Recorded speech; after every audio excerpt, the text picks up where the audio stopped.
All right. So good afternoon, everyone, and thank you for joining us for our first workshop for this rulemaking. My name is Amelia Boyd, and I am the program manager for the WMC, and will be facilitating today's session. This workshop is being recorded, and we'll post the recording to our YouTube channel soon. The documents we'll be discussing are available on our website at wmc.wa.gov. In this slide deck, the globe, which links to our website, and YouTube icons are clickable and will take you directly to those resources. For attendees, if you'd like to ask a question or make a comment, please use the raise hand function. We'll call on you as soon as we can. When offering comments, well, it says please avoid reading aloud any written remarks, but I don't think we just have one. These workshops are intended to be collaborative with a back and forth exchange of ideas about the proposed language. So before we get started, I'll take a roll call of our panelists and staff. When I call your name, please introduce yourself. Marlon? Good afternoon, Marlon Basco. I'm a policy analyst with the Department of Health, and I support the commission with rulemaking. Thank you. Dr. Chang? Hi, this is Poshan Chang. I'm one of the commissioner. Thank you. Marissa? Marissa Courtney, licensing manager for the Medical Commission. Thank you. Bonnie? Hello, Bonnie Gregory. I am a licensing fiscal analyst with the Medical Commission. Heather? Good afternoon, Heather Carter, Assistant Attorney General, Legal Advisor. Thank you. Dr. Khan? Hello, my name is Kutsia Khan. I'm one of the commissioners. Thank you. Micah? Good afternoon, Micah Matthews, Deputy Executive Director for the Commission. Thank you. Fatima? Afternoon, Fatima Mirza, Policy Coordinator with the Washington Medical Commission.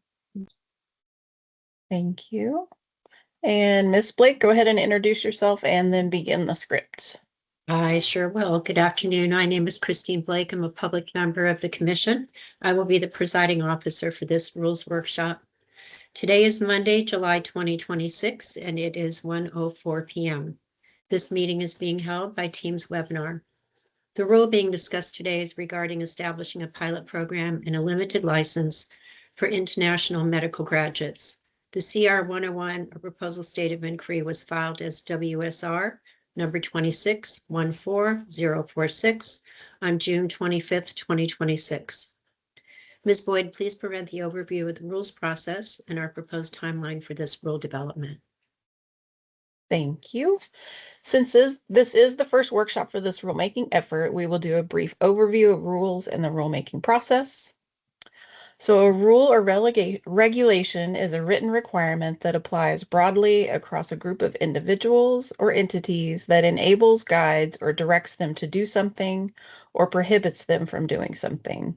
Specifically, a rule establishes or subjects individuals or entities to penalties if it is violated, is a qualification or requirement that gives a benefit or privilege, or sets qualifications or standards that an individual or entity must meet to get a license or permit, or sets standards that must be met before a product or material can be sold. For this rulemaking, we will be following the standard rulemaking process, which consists of 3 phases. The first phase is the CR 101 or pre-proposal statement of inquiry. Filing a CR 101 formally announces that the Commission is considering rulemaking on a specific topic. It also marks the beginning of the public process and provides interested parties with an opportunity to participate in developing the rules. The second phase is the CR 102 or proposed rulemaking.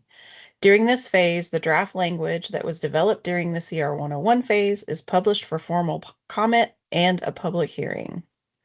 The final phase is the CR 103 or rulemaking order. After considering all public comments and making any final revisions, the Commission may adopt the rules. Once the CR 103 is filed, the rules become effective 31 days later. So why create a rule? Creating a rule based on substitute Senate Bill 5185 is important for several reasons. The bill established the framework for the pilot program, but did not include the information necessary to administer it consistently.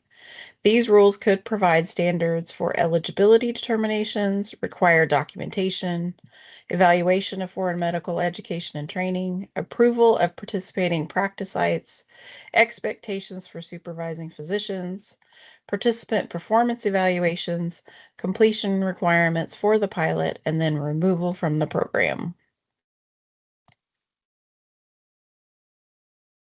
Thank you, Ms. So, Boyd. oh, sorry, I Okay, have go one ahead. more slide. Sorry. Okay. Well, I have two All more right. actually. Okay, Our goals for this rulemaking is first to develop rules that establish a clear, transparent, and consistent framework for administering the pilot program. The rules should ensure participants practice under appropriate supervision while demonstrating the knowledge, skills, and professional conduct necessary for independent practice to maintain patient safety. The rulemaking also seeks to support Washington's physician workforce by creating an additional pathway to licensure for qualified international medical graduates while maintaining the Commission's licensing standards and its mission to protect the public. So here's our proposed timeline for this rulemaking, which may be adjusted as workshops are held. There's been a slight change to this proposed timeline as to what was in the materials. In the materials, we had stated that the request to initiate the CR 102 for our November business meeting, but now that we have 2 workshops scheduled prior to the August 20th business meeting, we will make that request at the August meeting. Are there any questions about this timeline? If so, please use the raise hand function and I will call on you.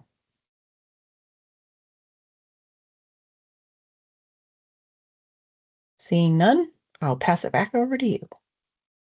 Thank you, Ms. Boyd. We will now work through the rest of our agenda items. At around 3:45, we'll pause the discussion to look at the next steps and dates for future workshops.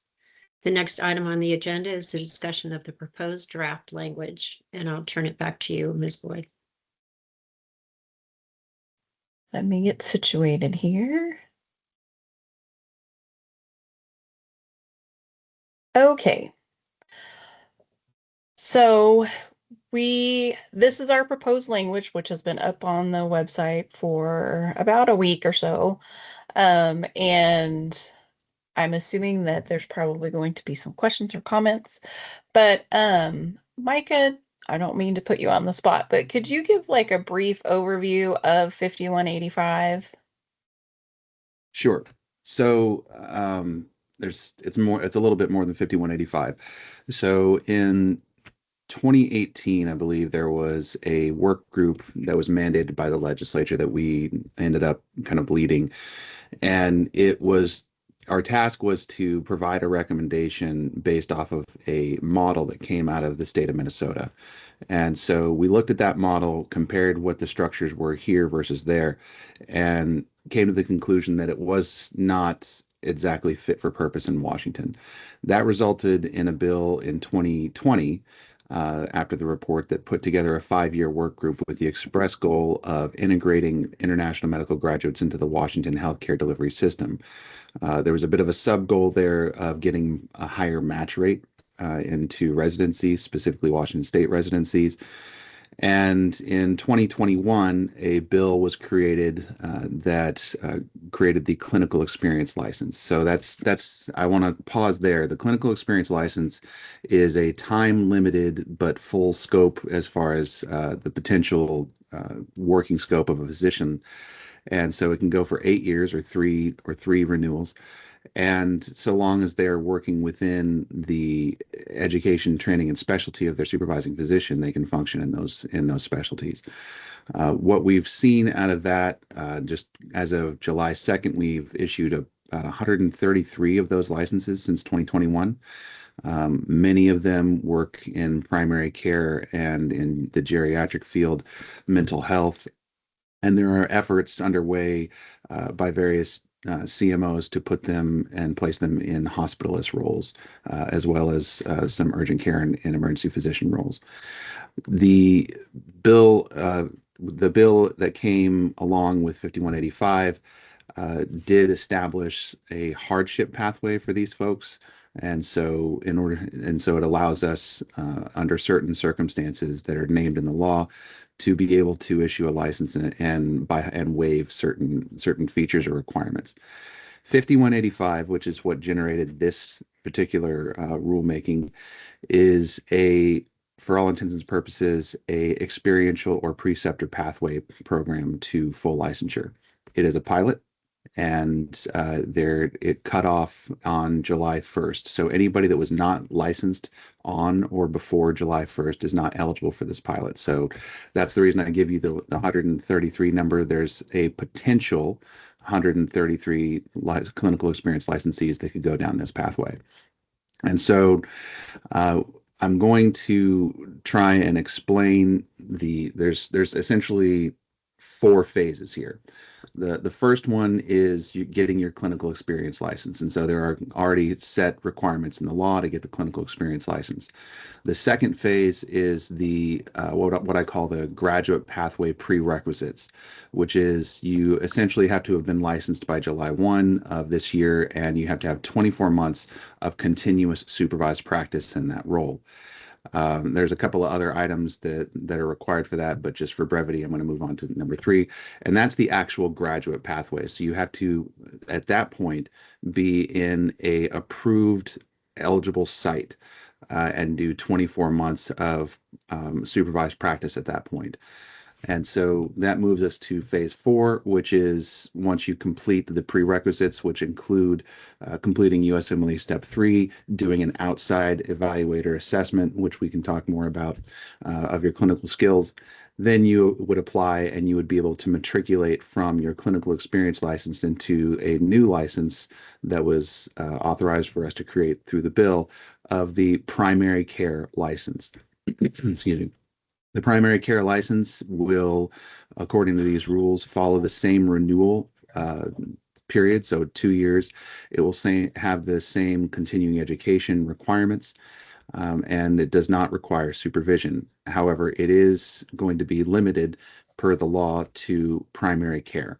And so that's part of what we're doing in this rule set, which is defining primary care. And as always, that's up for discussion.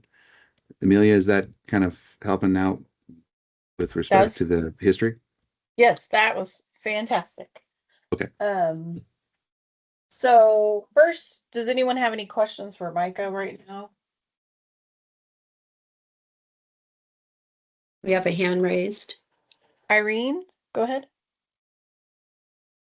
Hi, yes, my name is Dr. Irene Zash, and I appreciate that background information and I read it. I just wanted to ask a clarifying question. The intent of this is for people who've completed their training in other countries, not a US residency, and then getting this path forward to being able to practice primary care, correct? Correct. That's the intent of the bill. So I'm just going to share, because I am an IMG, that my concern is the way that it reads, especially if the goal is to increase opportunities, is that if you did a US residency, like I did, you are ineligible without doing this to get a license in Washington. And that might be mitigated by that concept of like, well, when you go and you list to apply, you can do that. And I've been licensed actually, ironically, in Minnesota and Washington State for the last 15 years or so.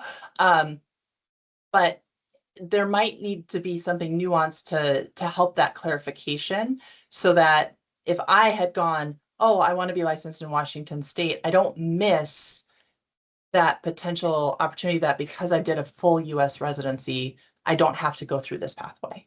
So.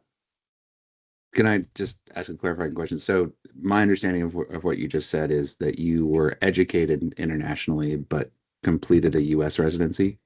Yes. So I graduated in 2009 from medical school. I did a US residency and graduated from that in 2013. I've been licensed in Washington since 2014 and Minnesota since 2014. And I bring that up while I realize it's a smaller subsection of the schools. I went to a Caribbean medical school. I'm a US citizen.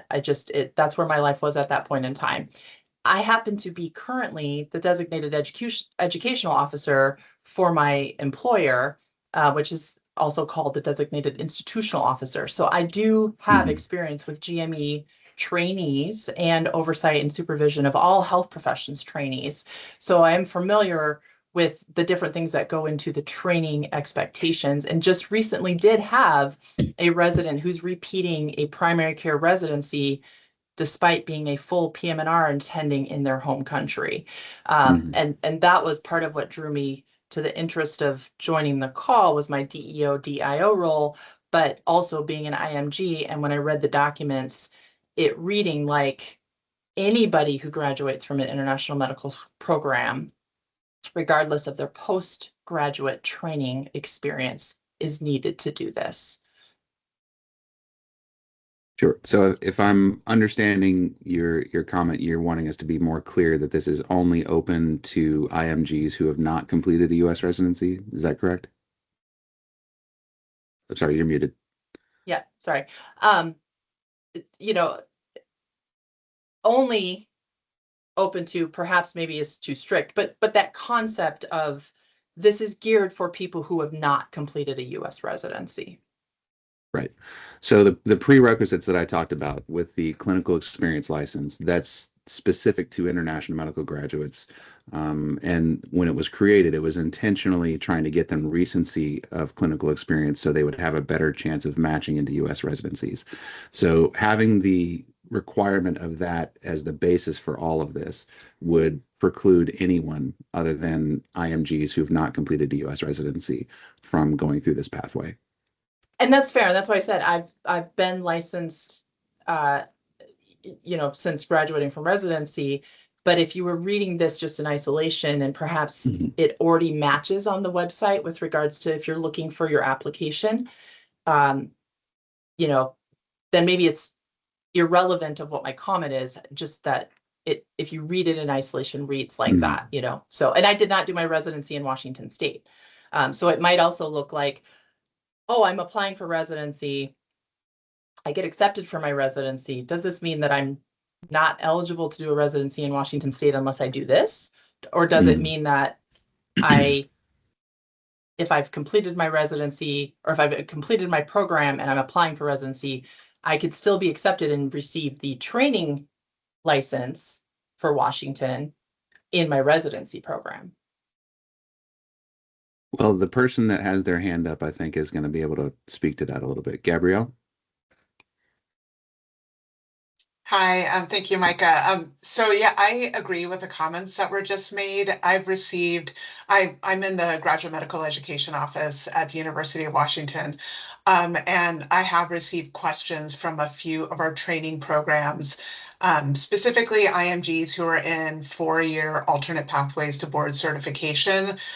They have seen mention of this pathway and are wondering if they're eligible to apply to it as a track to getting a full license. I mean, they're already in an ACGME program, or doing maybe a non-ACGME, moving into an ACGME program a following year. But I think how you view the information, some people may think that because they're an IMG, this is a path that they should be taking to licensure.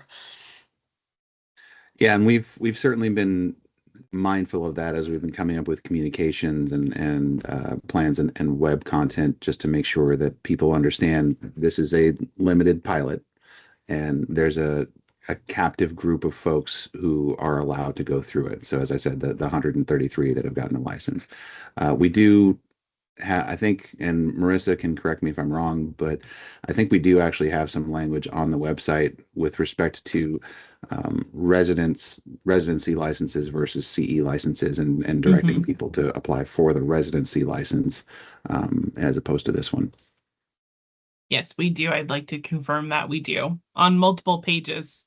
Hey, if you are an IMG, but you are going into an ACGME accredited program, please go to this website or web page for the limited application. So we have made it pretty clear on our website. It's, just depending on which web page you're clicking on, but we try to make sure, even when speaking with residents, that they know the difference between the two pathways.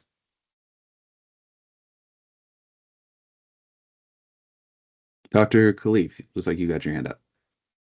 Yes, thank you so much, Micah. This is Muhammad Khalif representing the International Medical Graduates Academy. And basically, I just want to talk about, the intent, of why we did this in the beginning. And this was for internationally trained physicians who could not find a residency because, maybe they were experienced back in their country and they were here for a while, and they were filtered out by some of the residency programs filters. So this kind of gave them an opportunity to, practice again and take care of patients for the past 5 years. So this was not basically to restrict people who already had residencies from, practicing in Washington again. So that I just wanted to talk about, like, if you have in my understanding, if you've gone through a residency, if you have a full license, like there's nothing that would require you to do this program as an IMG.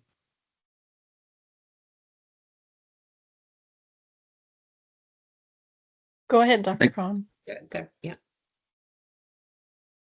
So I just wanted to, I think it's really interesting to think about from the aspect of someone really looking at it, I think in isolation. I think it is a good point, but at the same time, I think to remember that this is actually, the license is limited license. So right there, I think it clarifies that for a US trained physician to be applying for licensure in Washington state, they will not be looking for limited license. They will be applying an unrestricted MD or DO license.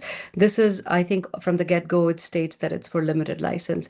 But having said that, I think perspective is important. And I think it's good to hear this feedback from folks outside of this space, that how in isolation sometimes, things sometimes could be misleading or confusing.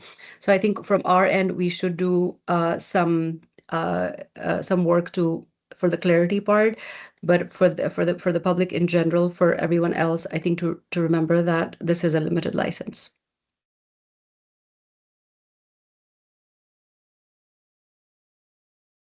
Thank you. Are there any other questions or comments before we dive into the draft?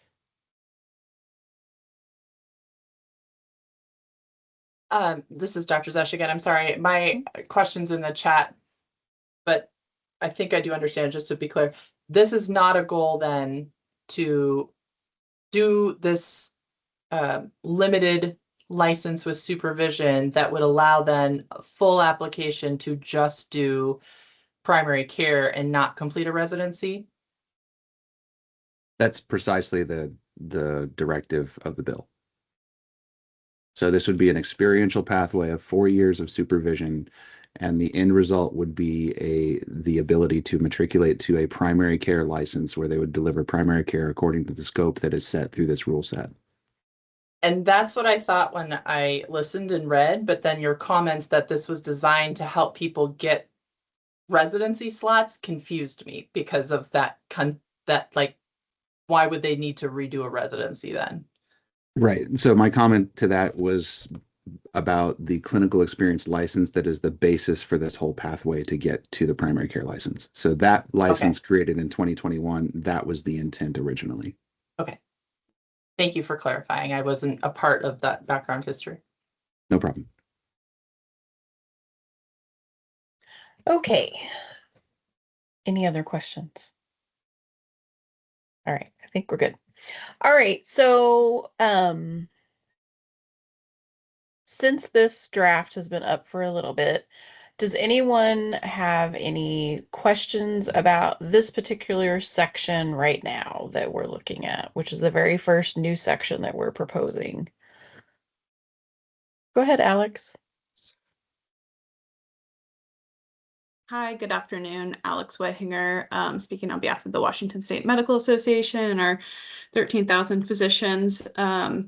Just want to start off by saying happy to have worked in collaboration with the commission and a lot of folks on the call on the authorizing legislation and working on the rules now. Maybe just to start off with the technical question, the description of the license at the end of that first paragraph says full, unrestricted, and unlimited. Curious about the inclusion of unlimited, given the kind of statutory language uses full and unrestricted, and like what the purpose of and unlimited was here. I didn't find it anywhere else in the draft language, so yeah, just wondering Sure, What? that's mostly a response to credentialing and insurer groups as well as board certification groups who will have had a tendency in the past to look at this and try and limit the ability for these folks to get insured or credentialed or board certified. So it's sort of an attempt to future proof. The unlimited piece is I can see a scenario where we would say, okay, that might be going down a different path than we want.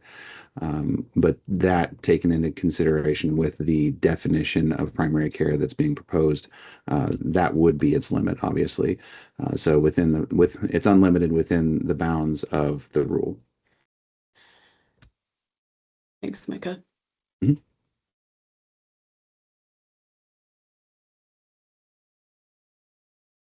Any other questions about this section?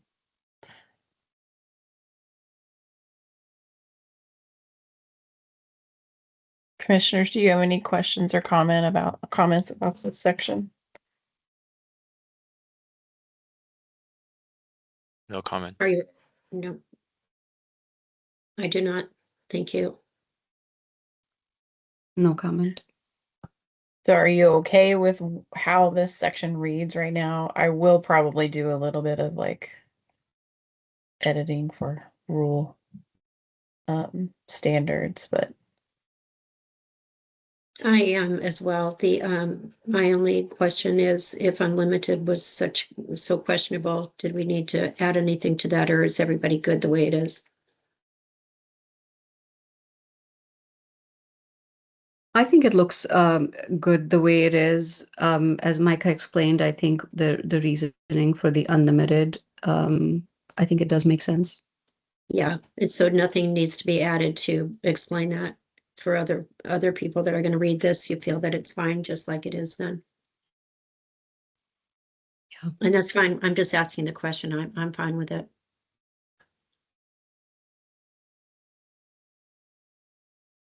okay. So as for the rest of the section, commissioners, you're okay with how this reads right now and you don't have any changes you'd like to suggest? No. No. No. No. Okay. Moving right along. Sorry for the scrolling. All right, then we will move on to the next section, which is about program requirements, the practitioner supervisor responsibilities, eligible practice sites and requirements, and skills assessment evaluator qualifications. Does anyone have any questions or comments about this proposed section? Go ahead, Micah. So just to clarify the skills assessment evaluator issue. So I want to make sure that folks know that that's not going to be done by a supervising physician. It's not going to be done by someone at the eligible site. That has to be an outside entity. So for the commissioners, you are familiar with when we send someone under order or STID to say UC San Diego's PACE program or CPEP in Colorado, and there's about 4 other ones that we use. So the intent here is to work with those groups, and we've already had a couple of pre-meetings to see if they would be even willing or able to do it. They have said yes. Most of what they were concerned about was how many they would possibly need to evaluate. And so the intent here is to do some form of a hybrid clinical skills assessments that is targeted towards primary care skill sets. Now, the difficulty that we're facing, and we're still trying to navigate this, is normally when we send someone to them, we send them with their order or the STID, and there's a very specific thing that they're testing against. And so it's a specifically named deficiency. That's not the case here. This would simply be overall assessment of clinical skills in the area of primary care. So this will be something that, number one, is going to be the responsibility of the licensee to fund. And it will also be in the final year of their graduate pathway or the phase 3 that I talked about earlier.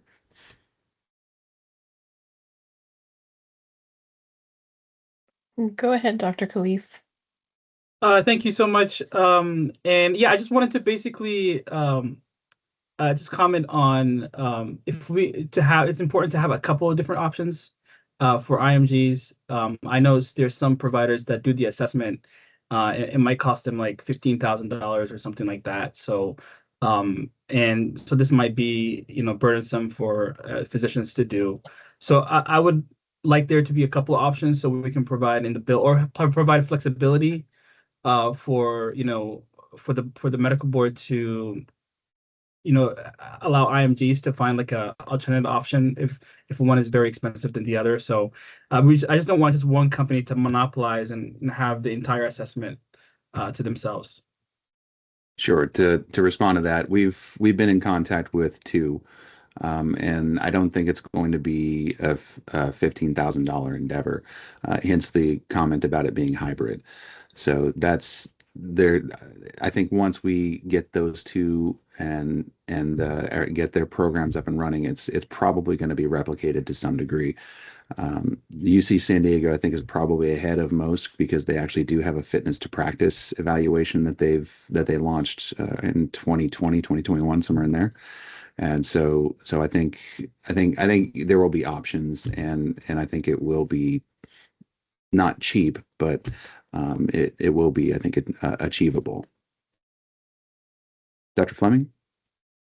Thank you, Mike. I wanted to echo Dr. Khalif's comments.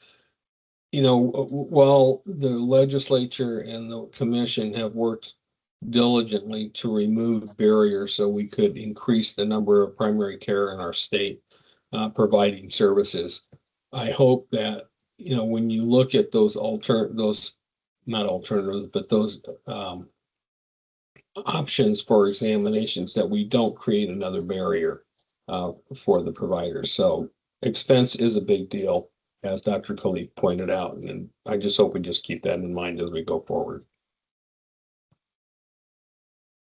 Thank you for the comment.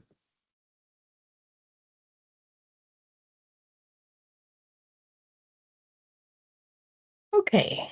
Any other questions about this particular section from commissioners? Do you have any comments?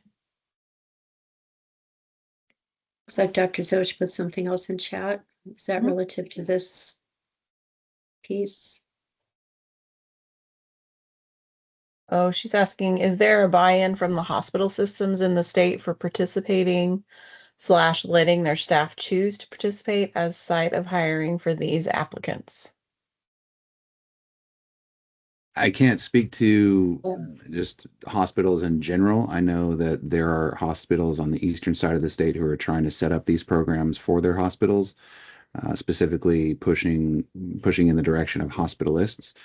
And then, of course, the bill specifically named hospitals as an eligible site.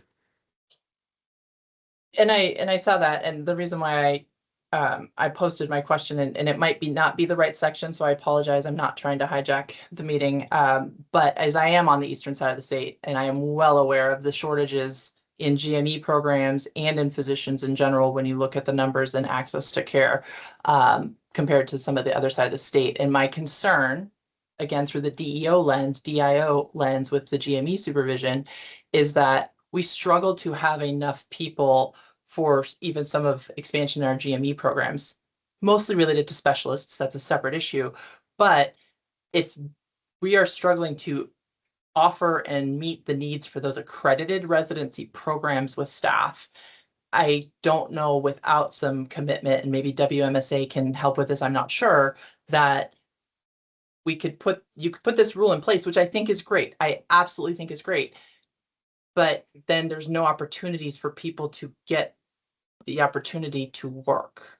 And so, that with the way that healthcare is broken right now, unless it's either incentivized or somehow supported outside of individual physician practices choosing to do this, it's going to be very much pay for play with regards to, I just knew the right person who was agreeing to sponsor me and give me time to see patients in their practice. And that might not be actually what we really want or are looking for either. Dr. Khalif? Yeah, I would disagree with that because, we have a lot of employers on the call right now. Dr. Stan Fleming, Dr. Sarai, who've hired a lot of people. They're big organizations. We have, behavioral health agencies. We have critical care access hospitals that it's going to hire really soon. So it's not like, I don't think it's a pay for play. I don't like that word. I think that kind of suggests that IMGs are being taken advantage of. This is a structuralized program that's been around for a long time. And it's really delivering access to care. So I just wanted to say that. So that sounds like you have people that are invested in already being able to take these spaces. That was really the intent of my question. So that's awesome. Yes, it has been around for a long time. So and we've been working really closely with a lot of different stakeholders to ensure that it's implemented and and it's working in city. So it's not like, and plus this program is different. It's like a full track program that has more even stricter requirements. So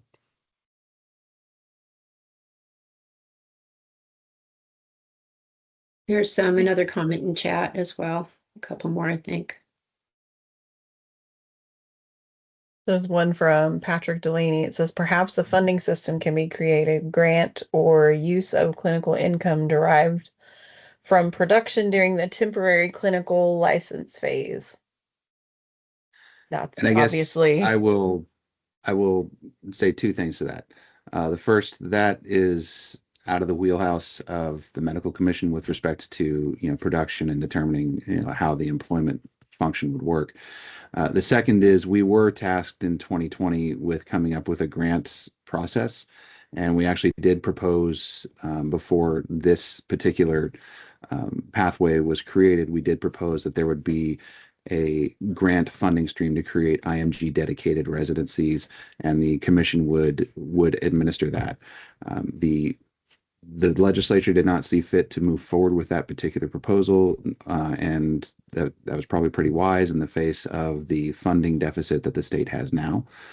So I think maybe in the future there might be a consideration there, but clearly the policy of the state as enacted by the legislature is they want to see this proof of concept and see what happens.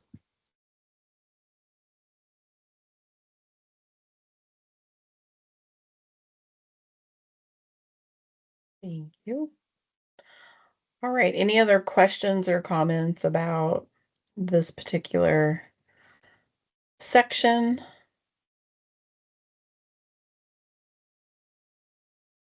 Does anyone have any suggested changes to the section? I think I just have a question about, section B, where it says provide oversight consistent with the training and experience. Would someone elaborate more onto that as far as when we talk about experience and training, what are we referring to? That could be a drafting clarification for sure. The intent of that particular provision is sort of to make it consistent with what we've had in the past with this license, as well as back when PAs had supervision agreements. The requirement in the longstanding policy of the medical commission is that if you were in a supervisory relationship, both the supervisor and the supervisee need to be operating in the same specialty. And the basic premise is if you are doing, say, primary care and you're supervised by a dermatologist, there could be some questions that the dermatologist is not going to be able to answer. And so we want the resources and the availability to match what the IMG is doing in this case. So if that's not clear, we can certainly change that. I mean, it does appear to be clear, but at the same time, I think, when we're talking about filling the gap for the primary care in the healthcare workforce in the state of Washington, are we going to allow like such cases where we're expecting non-primary care physicians to be in that preceptor role? Because when we talk about primary care, are we talking about like internal medicine, family medicine, maybe pediatrics? So I think that might need a little bit clarification. as we go further down, the definition of primary care is proposed down there, and that's certainly a place where we can have a conversation. Okay, cool. Thank you. One question I do have for the commissioners, I am not a clinician, so the assessment of supervisees or trainees is not my specialty. So I want to call your attention to the frequency of required assessments and make sure that that lines up appropriately with how you feel that should go. I think that's a great point. And in my mind, to be quite honest, I think 3 times in the first 12 months. I think it just depends on the candidate. So I think if we can make it a little bit more flexible, because let's say someone is struggling, so maybe giving the preceptor a little bit more leeway so that they can decide maybe this person needs a little bit more supervision. So maybe just changing the verbiage around there, because we don't want to make it like a standard, because we don't know, because some people are clinically strong, some people are not. So I just want to get stuck with that, that quarterly assessment. So as opposed to if we could maybe change or as needed, or if the preceptor assessed the need for more frequent assessments. I think there's a question. There's someone raised. How about if we say given up to but not limited to 3 times in the first 12 and twice, Yes. not up to but not limited to twice in the second 12-month period. I think that could be, yeah. I will clarify the twice in the second 12-month if I'm understanding where we're at here. Just sure. Yeah, so this is when they're in the graduate pathway. Yeah.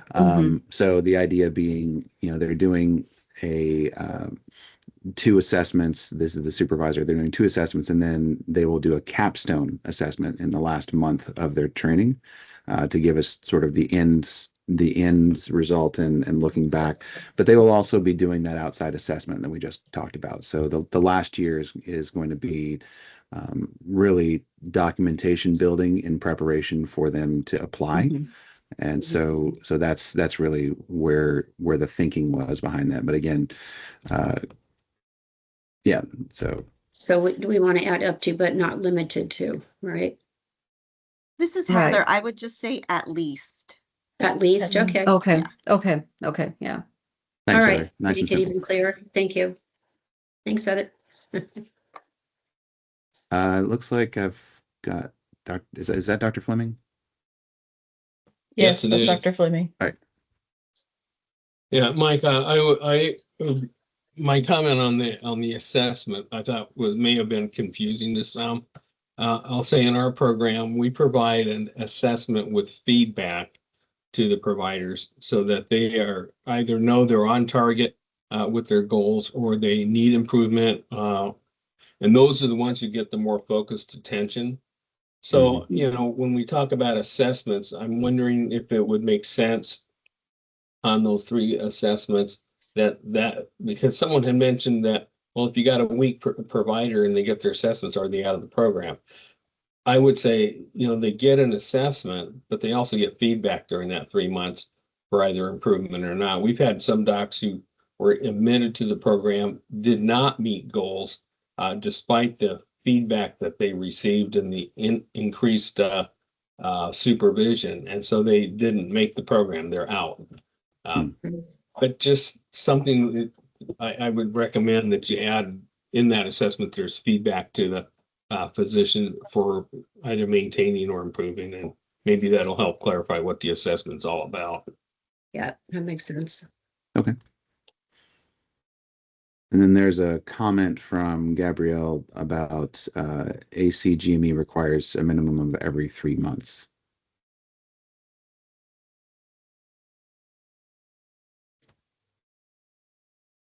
So is there a change we're suggesting to see as part of this conversation?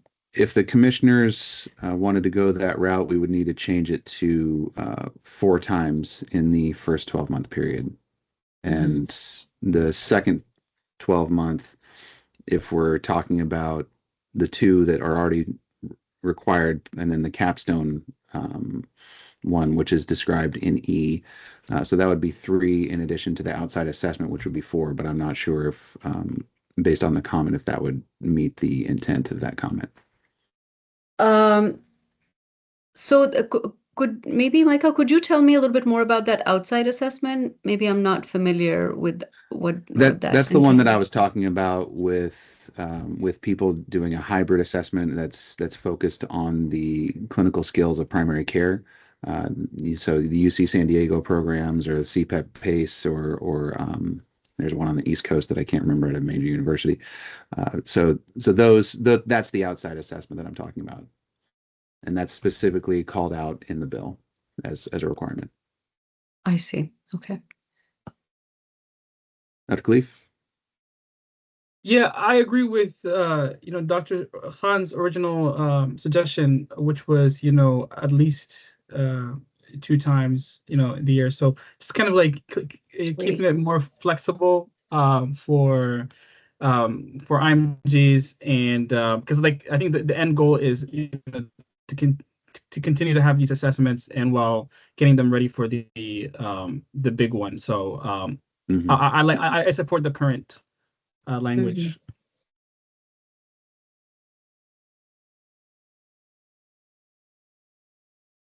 So no change to the 3 times and 2 times, right? I'm not sure now with this information about the ACGME requirement, because we certainly want to have be at par with what ACGME is recommending. If there is a rule about every 3 months, then I mean we gotta be following what ACGME recommends. So I think then in that case we want to change it to at least like instead of 3 times, I think we have to go with every 90 days or every 3 months. Do we need to be in line with ACGME, or is this for the outside assessment with the place that? To be honest with you, I don't have the answer for that Yeah. question. I don't think we do. The outside, if this is an outside assessment, then I think that it could fall to what that is as well. I think it's just sort of here's what ACGME does if you want to do that too. Because we have not always, when we get assessments, they're not every 3 months necessarily. So to be clear, Ms. Blake, yeah. this is the clinical assessment evaluation that the commission Right. adopted several years ago. So it's Yes. not the outside assessment. Okay. I think just as far as the development of this bill and the feedback of the interested parties, the interest here is to try and make it as robust as possible. And while I'm not one that wants to throw extra work towards the way of the supervisors, I think that there's probably some prudence in considering the ACGME assessment schedule. Thanks, Micah. When you had answered a question before, you said this is for our outside evaluation. So in my mind, I was thinking outside. Sorry. So yeah, so thanks for the clarification. I'm fine with the ACGME's guideline. I thought you were talking about outside when you mentioned outside. Go ahead, Dr. Zosh. Thanks, and feel free to call me Dr. Z if that's easier. But okay. I also sit on our privileging committee, and I was just going to make the recommendation that the 3 makes sense. It's fine if you wanted to go to quarterly to be in alignment with ACGME, you could, but I would make sure that it's at least in the first 6 months for the first one of those 3, because you wouldn't want somebody to get to month 9 and then have an evaluation at month 9, 10, and 11 and essentially be failing. I know internally for our system, it is an every 6 month for every privileged clinician. So I can't speak outside of the system, but I think that if you're not looking at ACGME's requirements, but you're looking at if they were hired into a system, once they're fully licensed and those expectations. And again, coming back to if they're within a hospital system, that hospital system might already be reviewing them every 6 months anyway. But if they're hired outside of a hospital system or outside of a system that has that type of robust thing, because you're looking both at patient safety opportunities and at clinical competency, but they go hand in hand. Right. I was thinking the Mhm. same thing along the lines that you were just speaking of. My background is hospital, is medical staff, but on the quality peer review admin side, and hospitals do an assessment. And I was thinking along those lines versus ACGME. So you're bringing up the same thing I was thinking when I was mentioning that, but they do their own robust. They have to for regulatory purposes anyway. So yeah. Yeah, and I mean, I'm dual boarded. I'm med peds, but I work emergency medicine, so I've sat in a lot of different spaces. Yeah. Dr. Khalif. Yes, so I would just like to pose a question. I like the intent. I like the idea. I'm just my only concern is if we have like a number of assessments per year. I think that's better. If you say 4 assessments per year or like 3 assessments per year, that's better than saying every 90 days. Because, I do see, maybe somebody going on, maternity leave, paternity leave, somebody, sick, something happening. So rather than just having like a number, rather than just saying like strict every 90 days. So So something like at least quarterly, with the first occurring before this in the first 6 months or something like that. Something like that, yes. So you're requiring 4 that first year now? Yeah, it sounds like the group is leaning towards a ACGME standard for the first year. I'm not. Is that correct, Ms. Blake and other commissioners? I'm good either way with either the ECGME. Do you get a lot of data in the first 3 months? I think maybe initially if you would with the practitioner starting out their practice. You would get that. So it depends on how robust they are with their practice every 3 months. But that's fine if we look at it that frequently. And bear in mind, this is year 3 of 4 years of supervision. So years 3 and 4, that's what we're talking about right now. Yeah. Before they get before they can matriculate. Yeah. Well, yes. So I think that I'm good with for the supervisors. That's going to be, a lot to handle, but I don't have any feelings one way or the other on which way we go. Dr. Fleming. I just wanted to weigh in with one comment as you decide to go one direction or the other.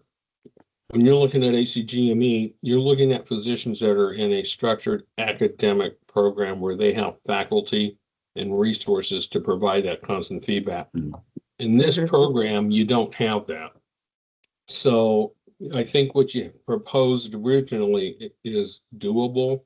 And when you start adding additional evaluations during that time period, that becomes a challenge. And so I just, while we all want to mimic other programs, it's important to keep in mind the goal of this program. And number 2, to realize that it's not being conducted in an academic environment, but we're trying to ensure that the physicians that participate are competent to practice when they complete. So that's the only concern I have about throwing in additional evaluations in that first year. So it sounds like based off of that comment, Dr. Z's comment, and what I've heard from Ms. Blake, we're reverting back to the original language with a at least add from Heather. I do have a comment to what Dr. Fleming just explained. As you mentioned that this is not a structured program, and I think that does become a little concerning that since this is not a structured program, and if we're not doing timely and enough evaluations, what about the feedback? So I think that right there, I think finding that, happy medium. I do understand the burden of doing assessments as someone who precepts students and residents all the time. I can completely understand like how, people can, fall behind and things like that. But at the same time, really what concerns me is the fact that it's not a structured program, and if we are doing a good enough job of providing feedback.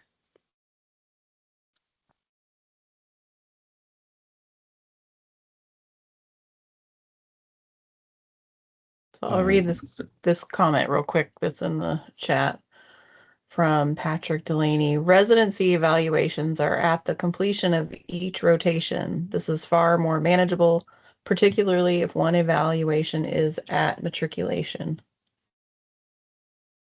And then Dr. Sarai?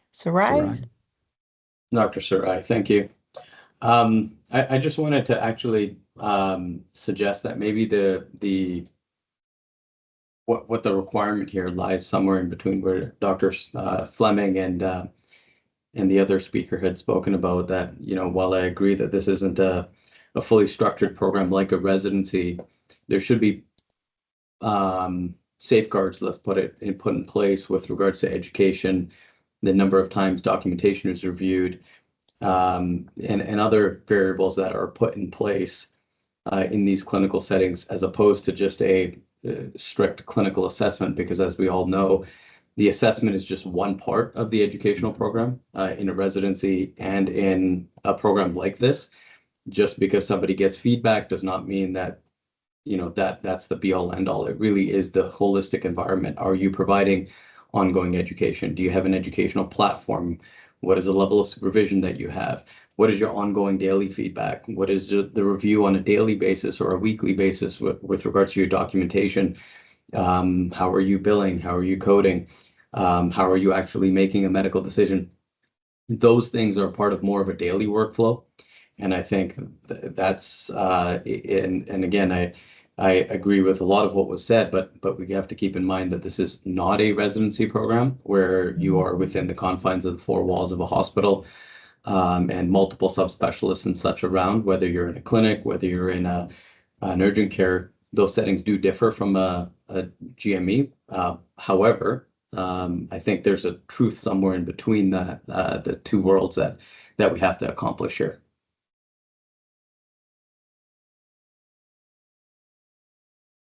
Dr. Fleming?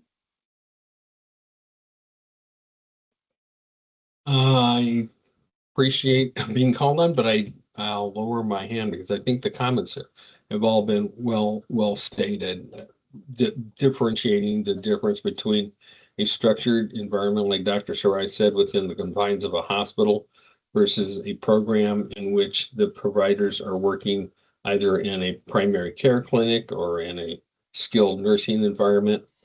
It's just important to keep in mind that, yes, we need to do the assessments, and yes, we need to ensure the competency of the physicians, but also bear in mind the resources to carry that out is limited outside of an ACGME program. That's it. Mm-hmm.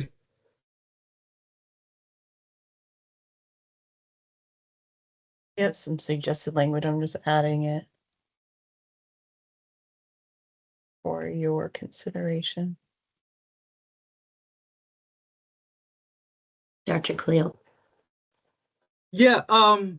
So I think based on what I've heard from everybody, and what I'm hearing from physician supervisors, because I work with a lot of physician supervisors, and I think the original language makes sense in the beginning, right? I would highly recommend that we stick to that original language, and then move on from there, because I think that will allow ultimate flexibility while supporting docs to complete this program.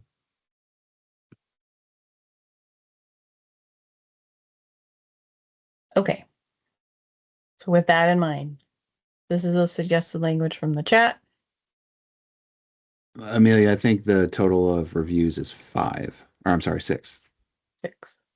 Right. Yeah. Wait. So if you're doing 3 times in the first year and 2 times in the second year. Never mind. I didn't see that you changed to 3.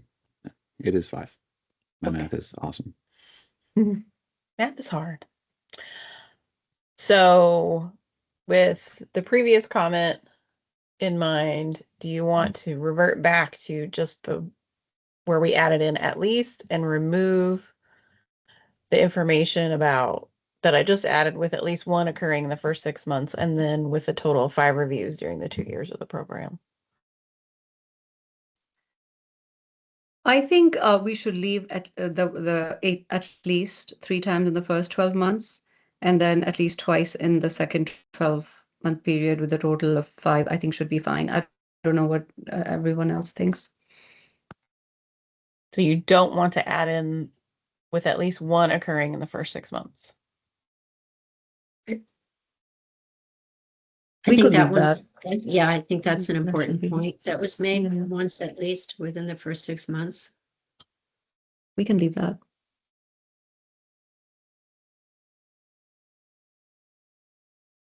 Okay. I see a thumbs up. All right. So are we good, commissioners? Are we good with sub C now? Yes. Yes. Yes. Do we have any questions about the other sections of this that we haven't talked about yet?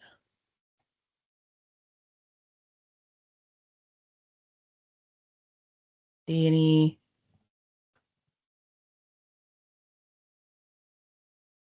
We're good with D&E here.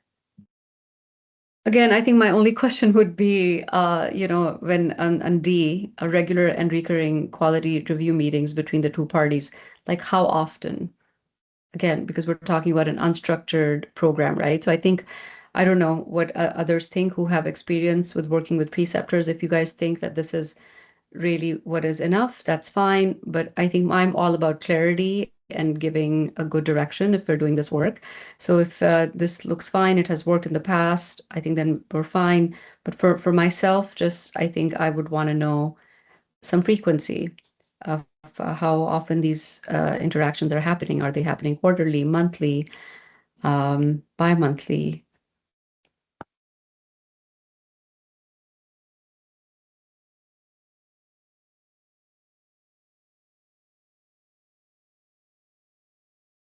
I think Mike is looking.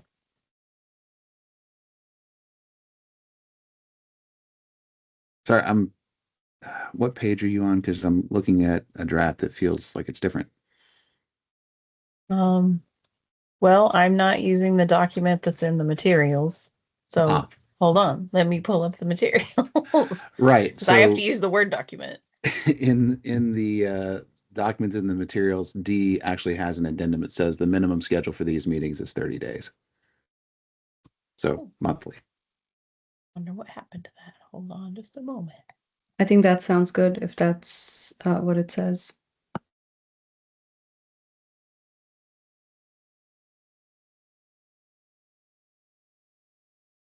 Oh, it does. I don't know why this doesn't have that. Interesting.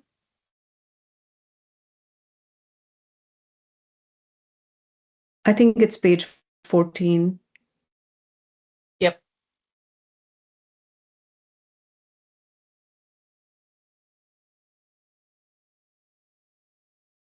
Okay.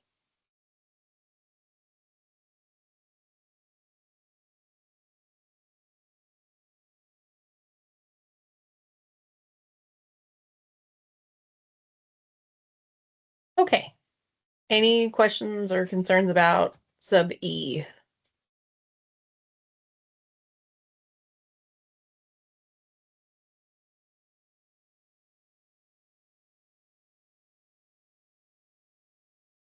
No concerns about that one. We're good. No. I agree. All right, moving on to sub 4.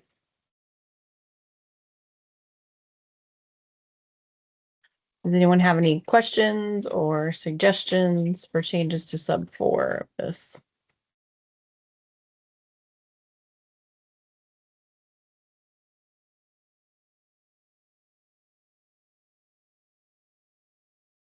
I did not. Looks good. You're good, Dr. Chang? Yes, I'm good. Okay. All right, moving on to 5.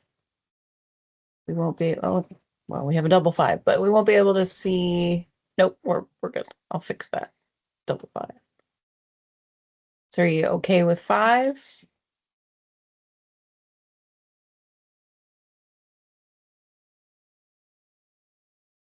Looks good. Yep. It's fine. Okay. Just gonna fix the little guy. Okay. And then sub 6. That looked fine to me too. I agree. Yep. Okay.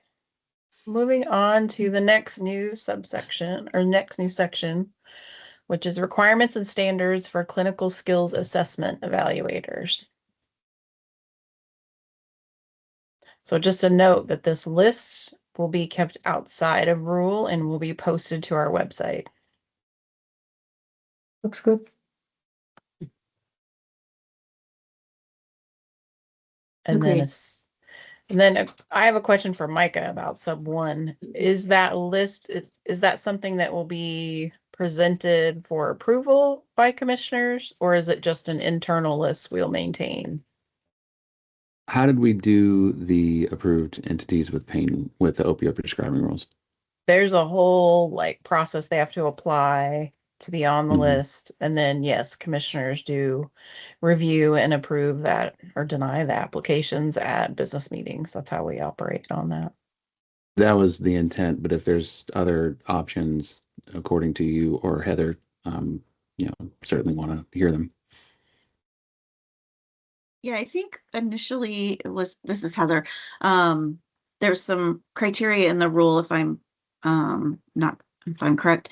But the list was maintained just as a list, I think, on the website or internally once they had been approved, because there were additional, like there were 4 maybe listed, and then like Joint Commission, and then or whatever it was, and then you approved some other ones that were just maintained internally, but also published on the website.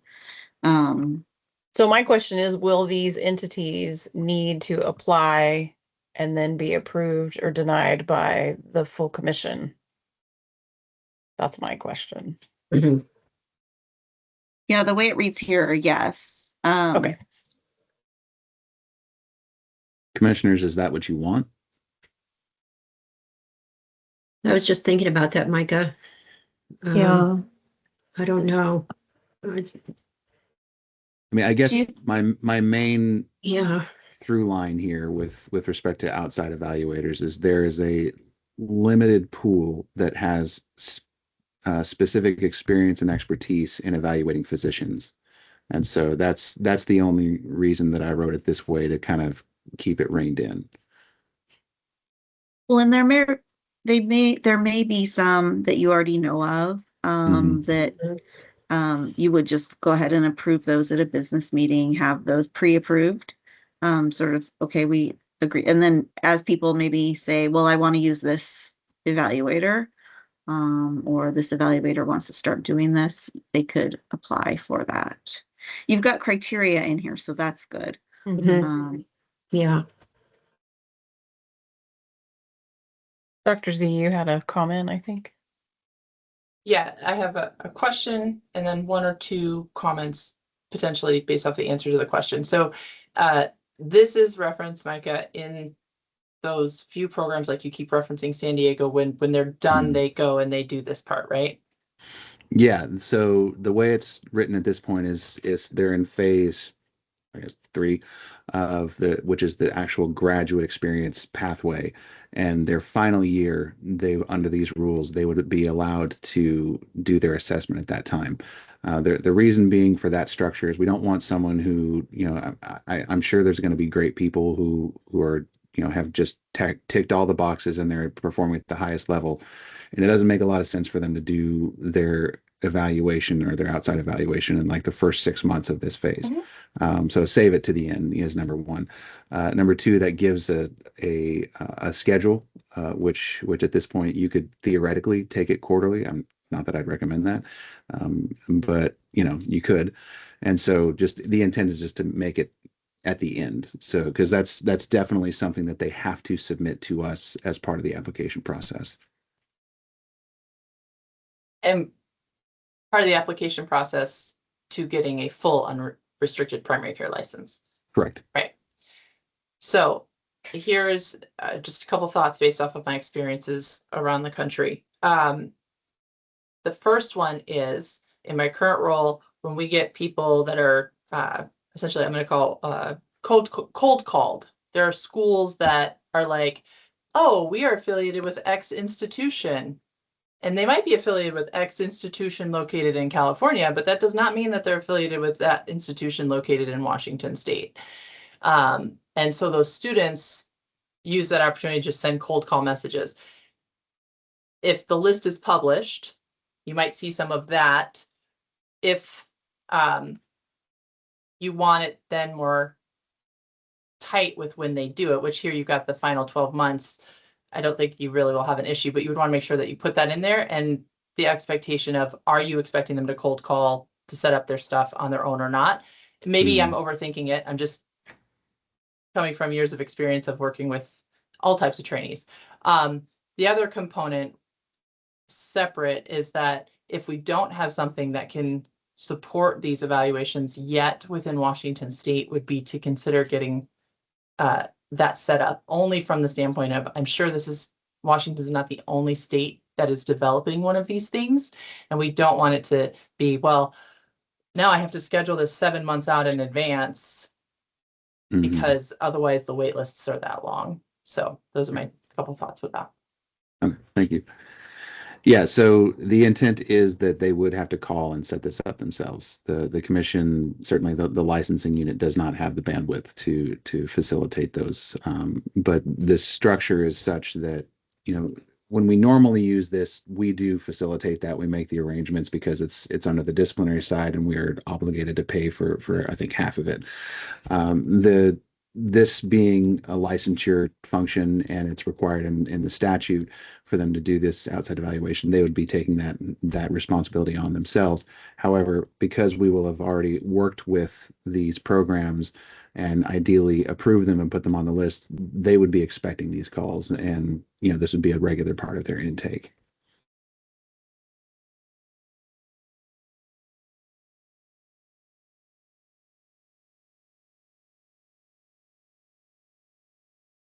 Okay, so are there any changes you think we need to this whole section?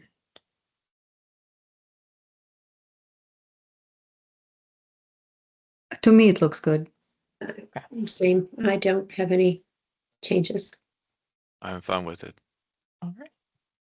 Moving right along to new section 374, which is about full and unrestricted physician license to practice primary care. And as soon as this bill is codified, we will change this to an RCW. It actually might be, and that was probably my drafting error. No, I asked to see because I couldn't find it. So I asked when it would be codified because it was passed like 4 months ago, but we don't know. Got it. I'll keep looking. So, but before we make this rule permanent, it will be RCW blah. So go ahead, Alex. Hi. My comments are more specific to, I think, the second and third and fourth paragraph of this section. Yeah. So want to note off the top, have shared with impacted specialty groups, so maybe getting feedback from them directly or more follow-up feedback from us that folks have a time to review this section. I do, maybe just some initial thoughts when we're talking about naming specific specialties, physicians working in those specialties doing a lot of primary care may also regularly be expected to provide services outside of kind of the defined primary care definition here. So I want to make sure that we're thinking about like what challenges that might create and how we can manage those. I have so many thoughts here, so I want to kind of take them one at a time, but I guess that's kind of an overarching thought. And then looking specifically at kind of the delineated specialties included, have a number of notes on that. I guess some questions, some comments, maybe firstly, curious about the inclusion of urgent care as a specialty. Again, still seeking feedback, but to my understanding, our understanding, it's not a broadly established specialty. And also feel like, you know, the nature of the services provided at urgent care would be subsumed in the definition of primary care. So doesn't seem necessary, especially when it seems more like a practice setting versus a specialty. So sorry, maybe I'll pause there. No, that makes sense, Alex. You know, I recognize that urgent care is not a specialty. I just struggled to how to make it clear that that would be something allowable, right? With respect to this, I didn't want, I wanted to err on the side of caution of a credential or an institution taking it upon themselves to limit someone working there when it, as you clearly said, it very clearly falls under primary care, in our experience, and for better for worse, that is our healthcare system right now. Okay. Yeah, and happy to like workshop like a different like way to make sure that's clear. It just struck out to our folks. And then maybe another question on what was meant by general practice. Again, like to our folks, not a commonly utilized practice model or specialty anymore. And, you know, when it was, those services were not limited to primary care. So yeah, maybe just another question about what is meant by that inclusion. Sorry, I'm looking at the link that's been dropped in the chat. Okay. Yeah, Dr. Z said that urgent care is a board eligible specialty within the American Board of Physician Specialties. Yeah. Yes. Yeah, it is. And I think I do see the wisdom or the rationale behind adding urgent care, because as you know, the population of Washington State is growing, more and more people are relying on acute and subacute care, even for, unfortunately, for primary care needs, sometimes med refills, you know, simple reasoning that, you know, they cannot get into their primary care or whatnot. So I think adding this verbiage just, I think, provides a blanket sort of for those providers who will be in that setting. Yeah, and definitely not suggesting the setting is inappropriate, just calling it out as a specialty. But I hear there's a link in the chat, so I'll share that with our folks and we can do some more investigating on that end.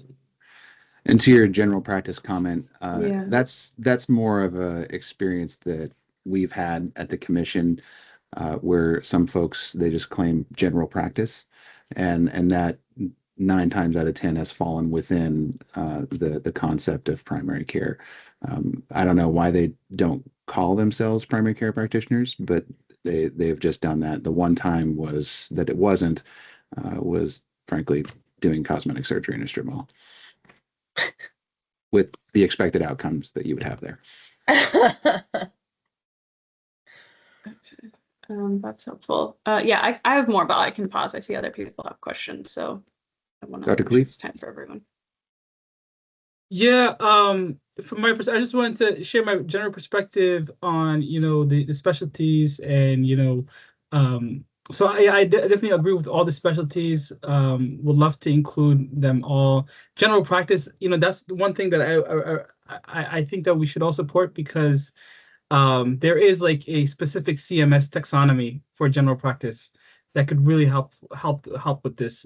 So in billing and all that. So so that's one thing that I would recommend that we keep.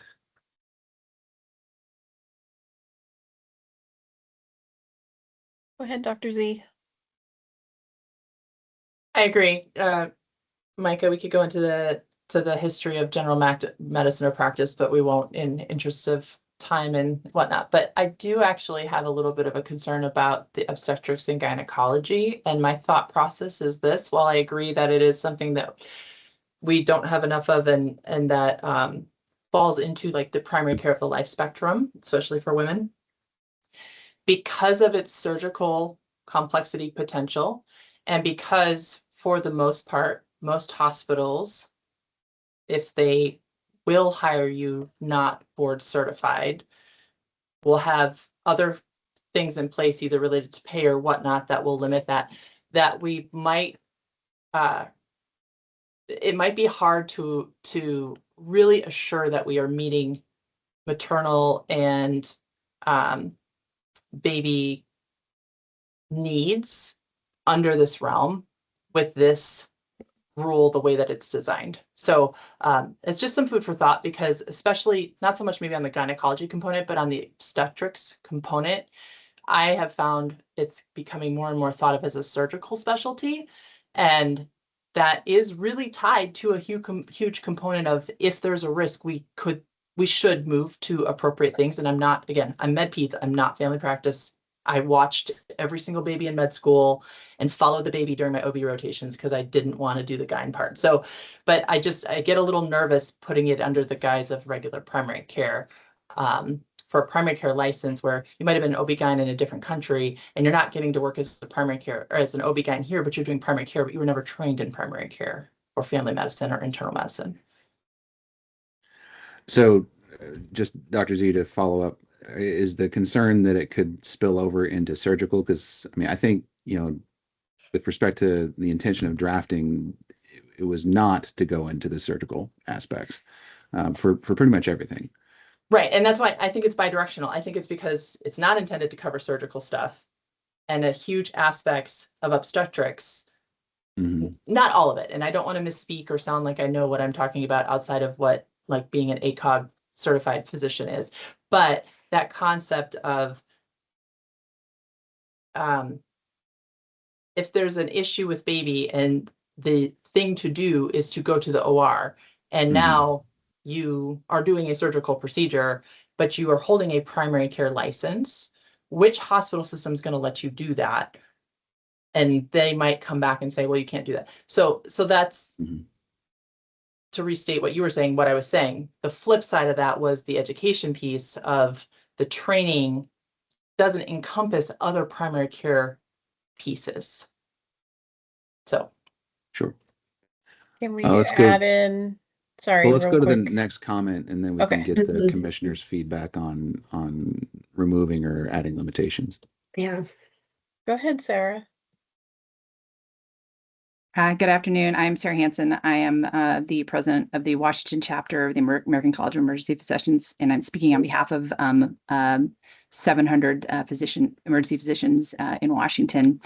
And we are opposed to including emergency medicine in the definition of primary care. It is not characterized. It is characterized as a specialty by the American Board of Medical Specialties, and in most healthcare classifications. Just a quick Google search, I couldn't find any place where it was included in the definition of primary care. Primary care in general includes ongoing and comprehensive and preventive care, and emergency medicine focuses on immediate evaluation, stabilization, and treatment of acute illnesses. There is a little bit of overlap, so I can kind of see why someone might want to include it. But this is typically, this is typically because of the lack of access of true primary care in the community, and the elements and the requirements of EMTALA to take care of all patients that come through the door. So most, most of the work in the ED is not ongoing comprehensive care. It's a one-time deal. And since most of these programs folks in this primary care settings will have not been trained in a lot of the aspects of emergency medicine, including the immediate evaluation and stabilization and treatment of acute, often life-threatening diseases, we do not think it really fits into the primary care category. If the goal of the program is to provide international medical grads with opportunities to practice safely in the U.S. without a U.S. residency, and also fill a gap in underserved communities in need of primary care physicians, then including emergency medicine would kind of be counterproductive, because you'd be taking primary care doctors out of the primary care setting and putting them in emergency departments where primary care is not best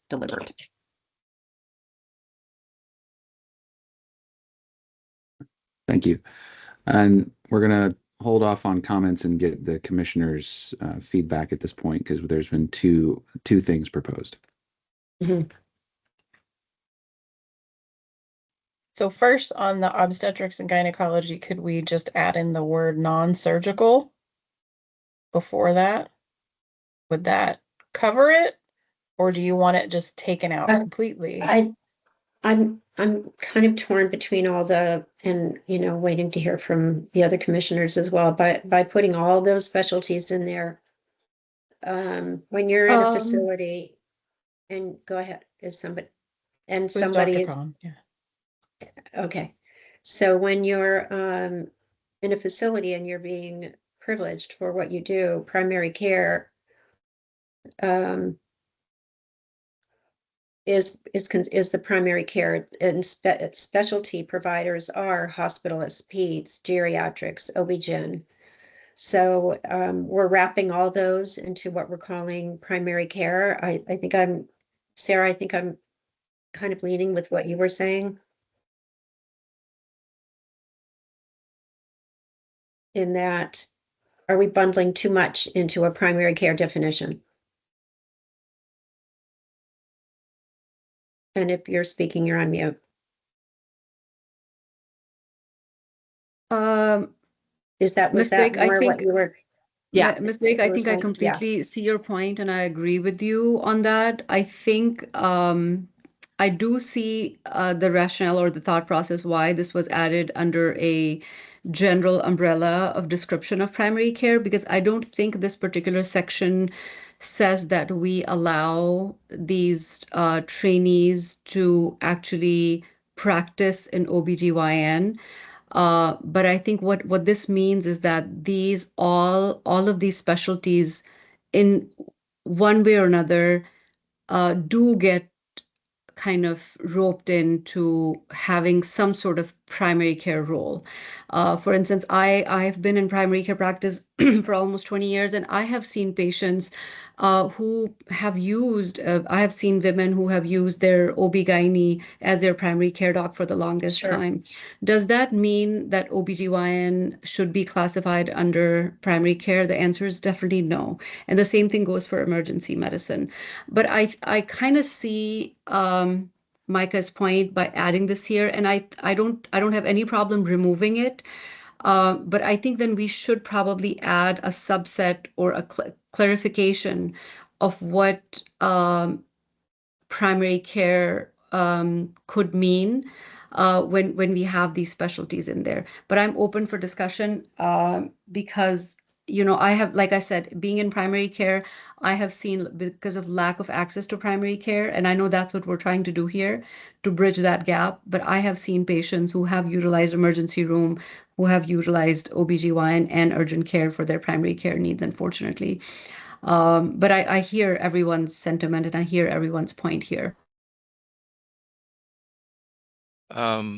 So for OB-GYN, I think the point is that we're trying to increase the availability of the primary care, which is usually in the ambulatory care setting. So I was wondering for OB-GYN, to clarify, is it surgical versus non-surgical? So if you're changing, just adding general obstetric or general ambulatory obstetric and gynecology, would that clarify that? So, so that they take out, say, yeah, they need the surgical part. Say for instance, like, for C-sections or tubal ligations and so forth. Okay, I'll wait. I'll hold my comments till everyone else has had a chance to speak. Sarah, did you want to respond to Ms. Blake's questions? Or no? Okay. No, I mean, no, I agree with what she was saying. Yeah, it's overly, it's just to remove it. It's a little overly broad for, I think, the purposes of this program. Mm-hmm. All right, go ahead, Alex. Sorry, me, Alex? Yes, sorry. Sorry, I didn't You're know the only if there were Alex moving- on my screen, sorry. Honestly, you never know. There were 6 in my freshman bio class. Thank you. So yeah, maybe just to put a finer point or reiterate some of the comments that have been made specific to OB-GYN. We had, a similar flag. Much of that specialty is primary care. Some of it is specialized surgery. I think important to consider that it may create confusion, potentially like a conflict for an IMG working under this license as an OBGYN, as they would be limited in the services they could provide compared to their colleagues, and then also might create some confusion with what their employer might expect. So just kind of reiterated some of the comments that have been made there. As it pertains to emergency medicine, I would reiterate Dr. Hansen's point and maybe even go a step further, because in hospitals, there's a requirement to treat all patients who present. And in some cases, in some hospitals, there would be fewer providers on site at certain times of the day. It might only be that one person who comes in. And then this licensee might not be able to provide the full scope of services under the umbrella of emergency medicine. So to us, it feels like emergency medicine is incompatible with the full breadth of that specialty, coupled with the requirement to treat all patients who may present with a wide variety of conditions. Thank you. Dr. Fleming?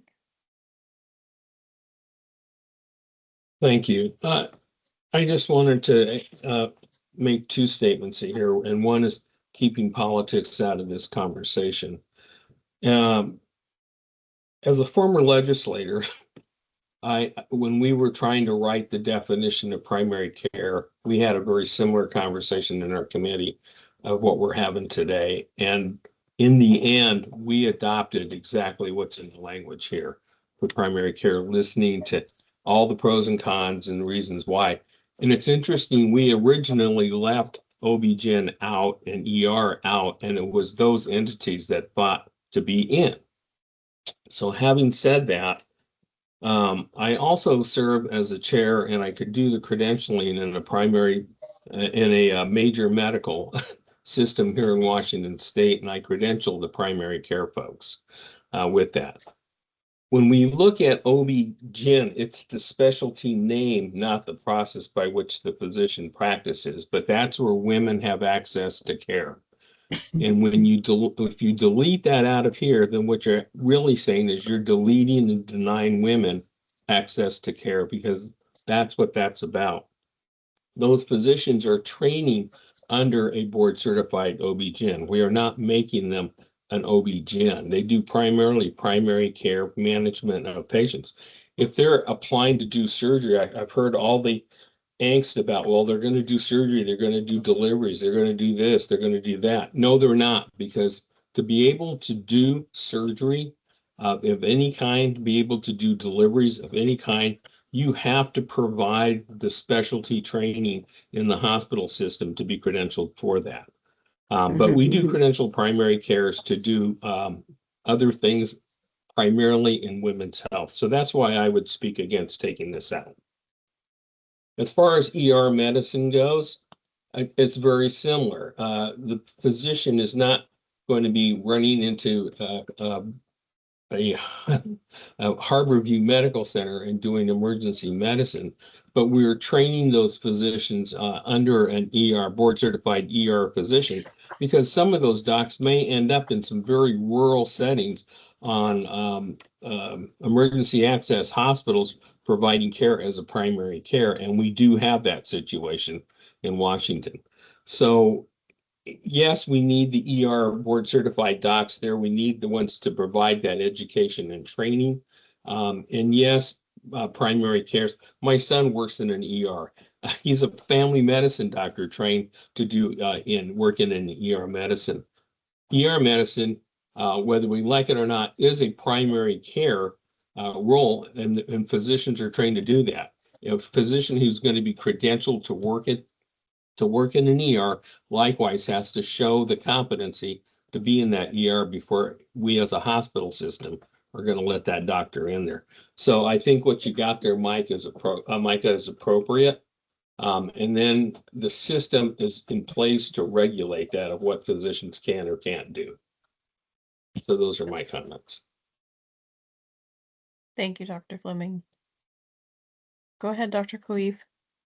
Thank you so much. I understand, where Dr. Hansen and Alex is coming from. I also do understand, the need for not, ensuring like women everywhere can receive access to OBGYN. And there are really small hospitals, in rural areas that could use emergency medicine physicians in this program as well. So, but I think there is a great middle ground, right? And I think, we could include, like, for emergency medicine, we could include like the type of hospital. So we could include like levels 1 to 2 or levels 1 to 3.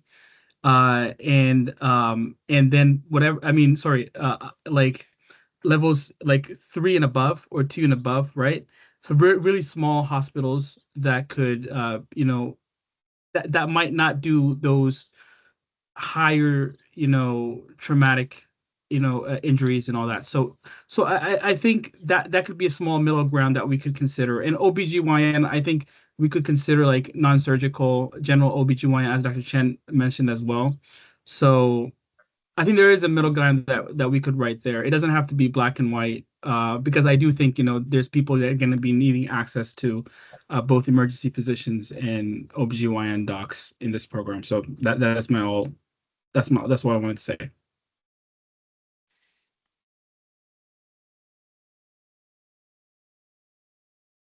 Okay, go ahead, Dr. Z. I think you're next. Can I swap with Dr. Hansen? I'm sorry, I was trying to find the number of ER programs in the United States compared to the 1,500 overseas.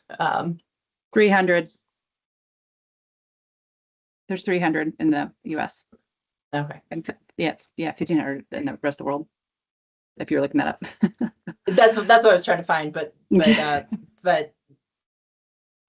that thought bubble has interrupted my other component. I do get, sorry, it's come back to me.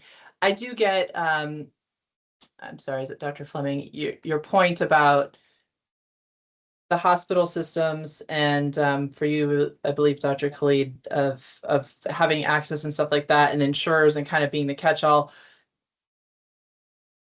From the privileging standpoint, ideally, any hospital system will have a robust privileging credentialing committee. Their medical staff bylaws will state that the physician or the clinician is required to know what their scope of practice or their privileges are, and that they don't practice out of those things. And that's great. If, though, the goal is to increase the number of clinicians, and while we know, again, there's aspects of healthcare that are very broken, that there's not as many small 1 to 3, 5, 6 people practices that are not owned by hospital systems. They still exist. And if this person holds eventually an unrestricted license and then opens up or joins one of those smaller practices that do not have those checks and balances in place, that is something to be considered. Because yes, women should not be excluded in any way, and OB-GYN delivers primary care, especially if they've delivered a baby and they're going back and they're following up with their OB-GYN.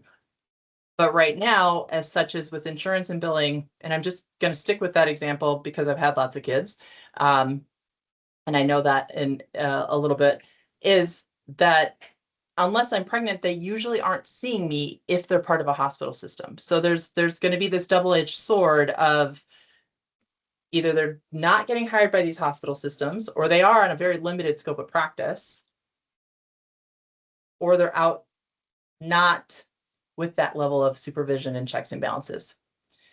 My final thought is following the 80-20. This is a rule that we've done a lot with informatics when we've been doing systems redesign related to a very big product.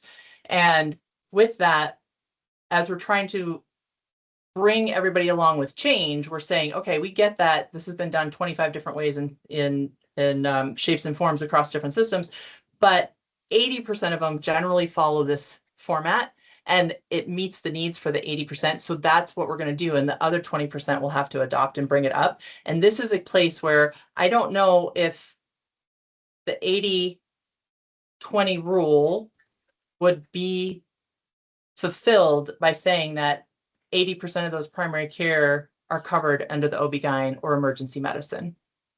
Hopefully that was clear, because it sounded backwards when I said it out loud, but that's my food for thought. Thank you. Go ahead, Dr. Hansen. Yeah, again, I appreciate the the needs of underserved communities for people practicing emergency medicine, but to keep in mind that unlike some other specialties where you are allowed to practice within the scope of that you have determined, pretty much you have to take care of anything that walks through the door in the emergency department. So there has to be some level of training and expertise because of EMTALA.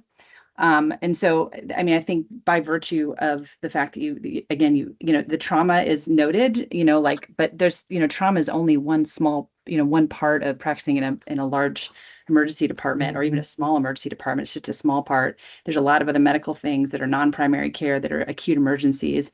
And we unfortunately do not have the luxury of picking and choosing which ones we get to take care of. So it's important to recognize that most of this, like the vast majority of what's happening in the emergency department, is not primary care. And by putting primary care trained physicians into the emergency department, you're actually taking them out of the community where they could be doing actual primary care. So if the goal of this program is to increase primary care physicians, I don't think you're achieving that by putting them in the emergency department.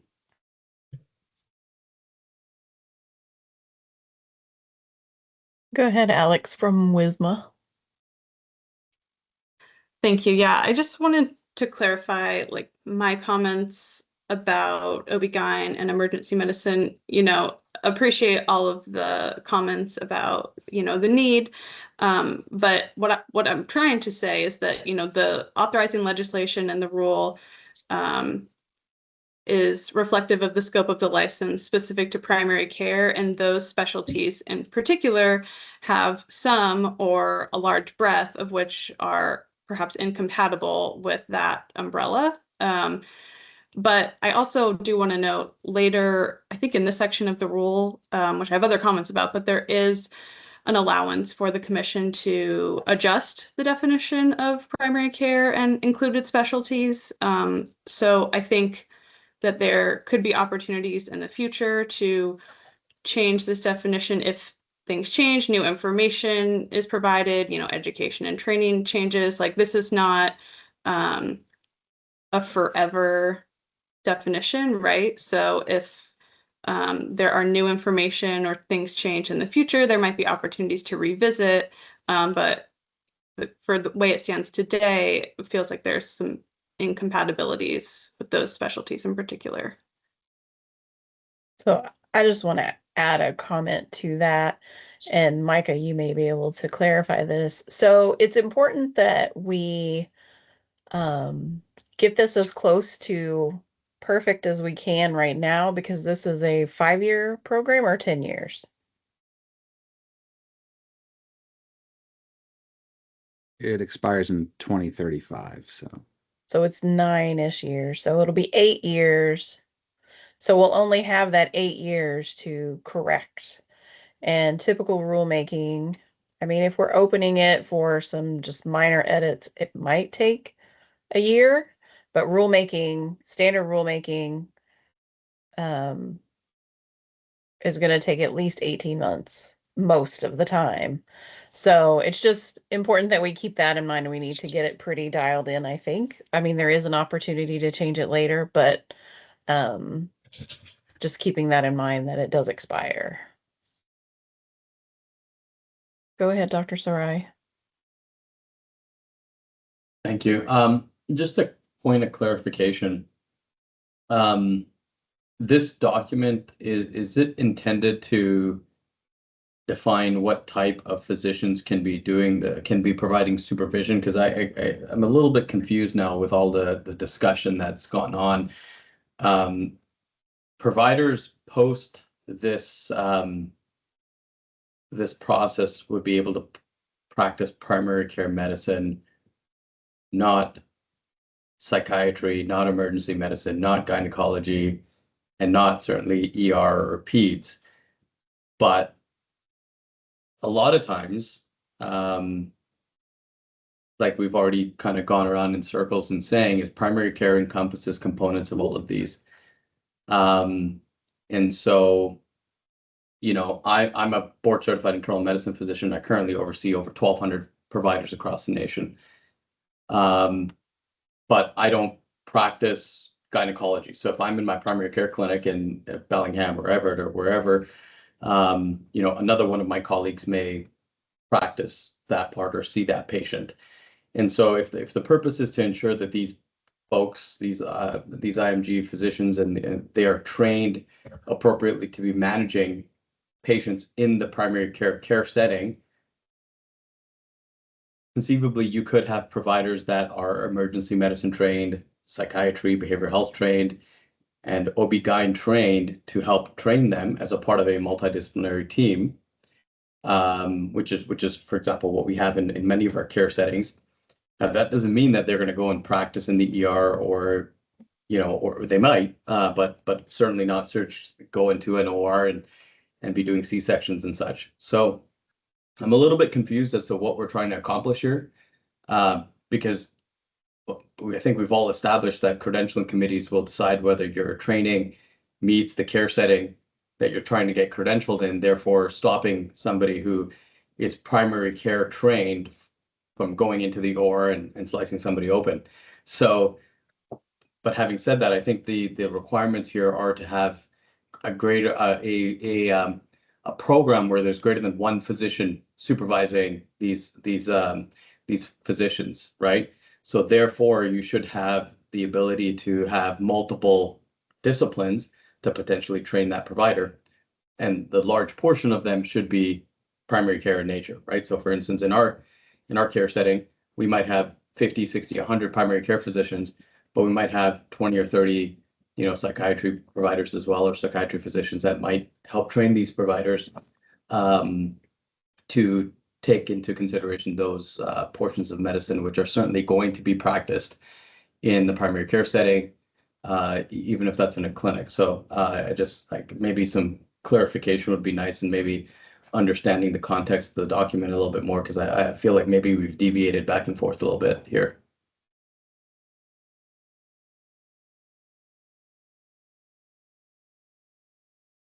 Go ahead, Ms. Blake.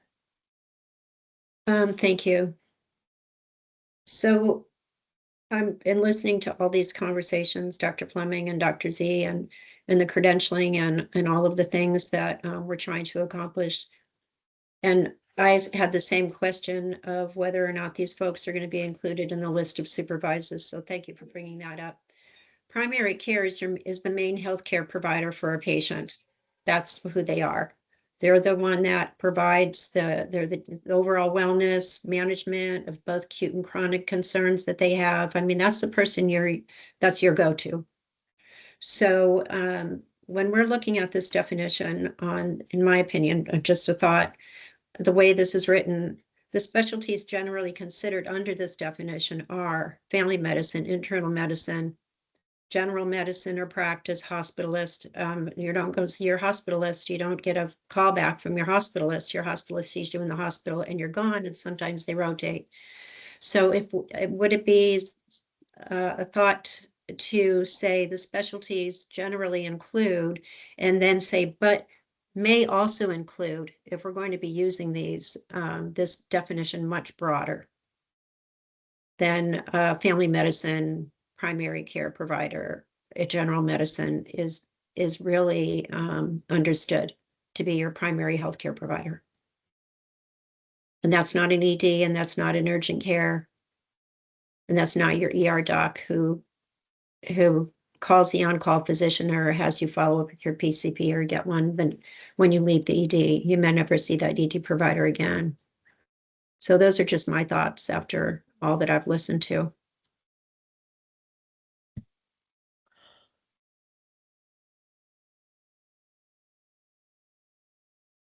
So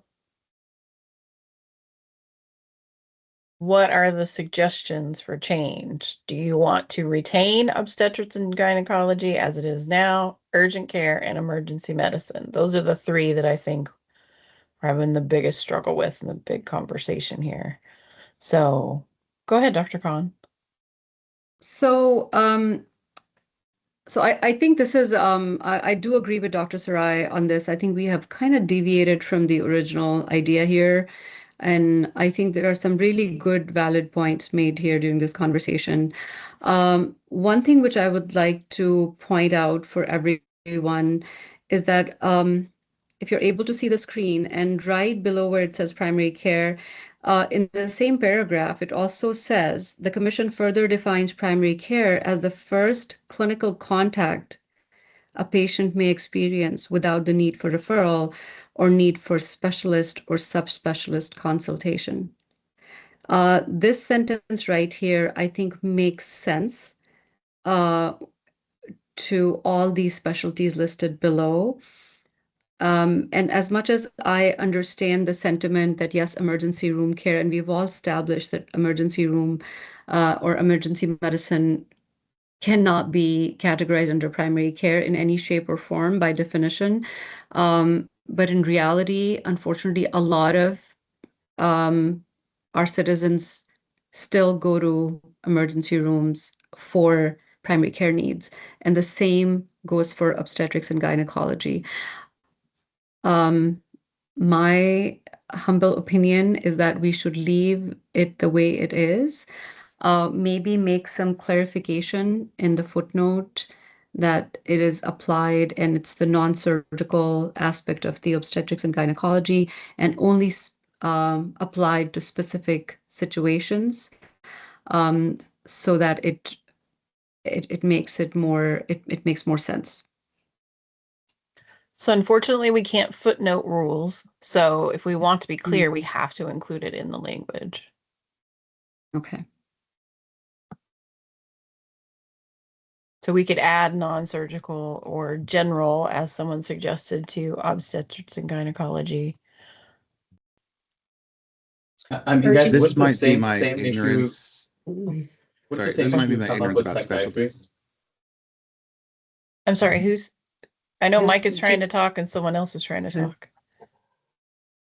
Go ahead, Mike. So yeah, this might be my ignorance about specialties. I've always attributed OB-GYN to the same thing, probably largely because I don't see them.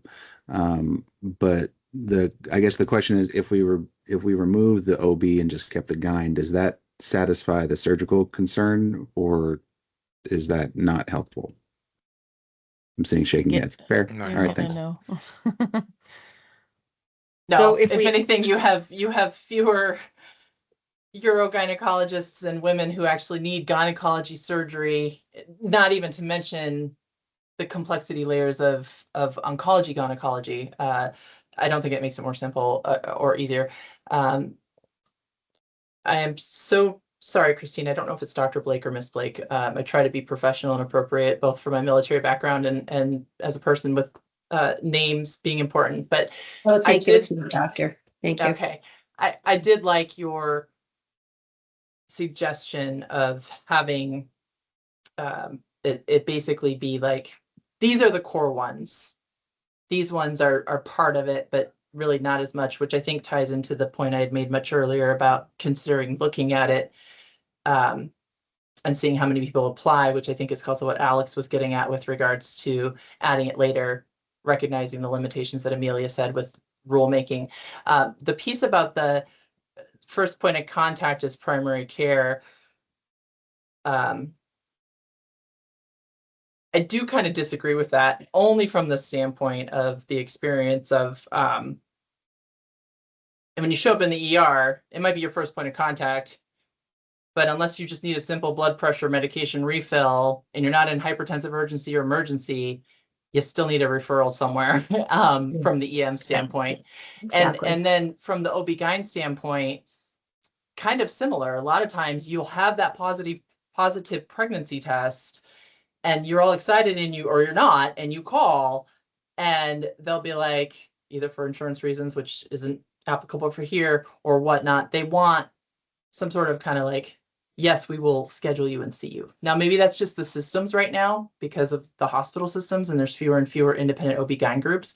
But I think that you still end up having to go somewhere else to get a referral or go back to primary care to get a referral to go to OB-GYN. So, and if you haven't figured it out, I'm ex-military. So the DoD, Department of War, it actually does, it includes emergency medicine as primary care, but that's just through their thought process. But they don't include pediatrics or OB-GYN as primary care. They consider those specialties. And then there's somebody on the call asking about board certified and insurance and credentials. And I started to just type an answer that is not the scope of this commission. That is those individual board certifying entities. So.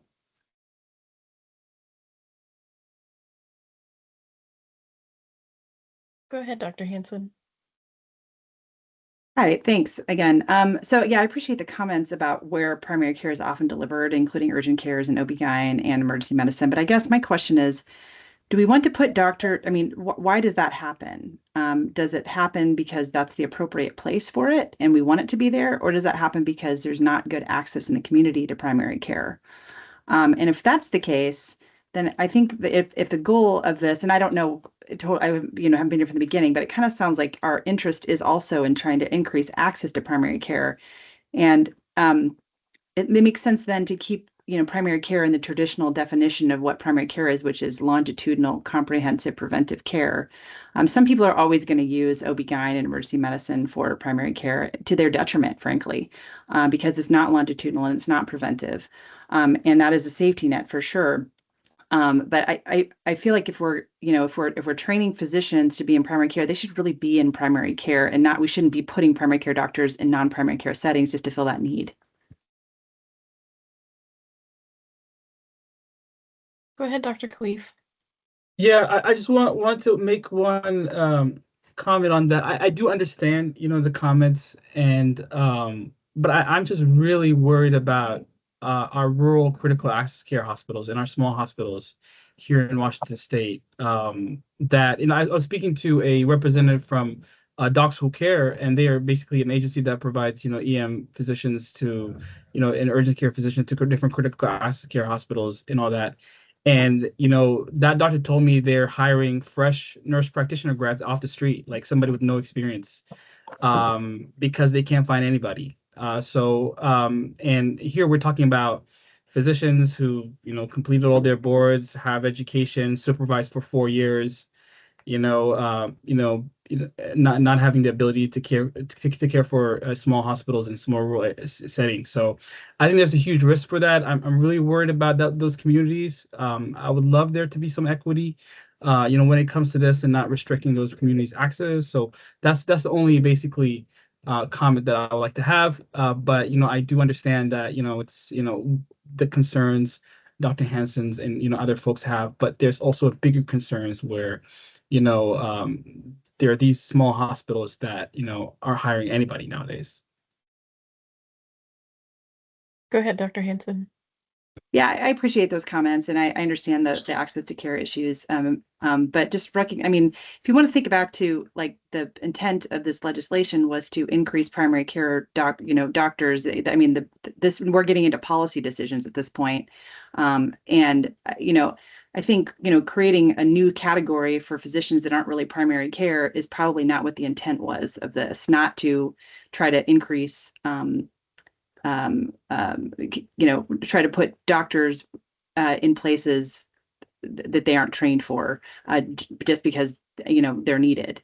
So if that wants to be the case, then to me that's a different bill altogether. But emergency medicine is just not primary care. There's no definition. It is a specialty, and it is categorized as a specialty by the American Board of Emergency of Medical Specialties. Go ahead, Dr. Fleming. So I'm a little bit confused here. I thought the intent here is we're not creating specialty positions. We're creating primary care within these areas. It was my understanding also that the physicians had to train under the supervision of a board certified physician within that respective specialty area. So I was a little confused when someone made the comment that we're just training primary cares and then throwing them into these other specialties. I didn't see that in this legislation. So perhaps, Micah, you can clarify that if someone's going to be working in, for example, in ER, then they're going to be under the supervision of an ER board certified physician. Is that correct? Yes, Dr. Fleming, that's correct. If I'm not going to have Amelia scroll way up to where that is, but yes, the requirements for the supervising physician is that they have to be in the same specialization as the clinical experience licensee that they're supervising. And again, that's because we want them to be able to, if they have a concern or a problem, get direct support to address that issue, not, have to go look it up on their own or something like that.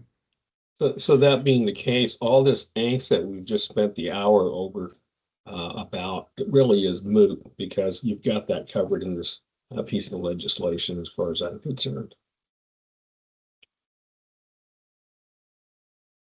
Thank you. All right, Commissioner. So I guess at this point, we would need to decide, Commissioners, you will need to decide if you want to leave sub B the way it is, or if you want to make changes to it. And if so, what changes would you want made?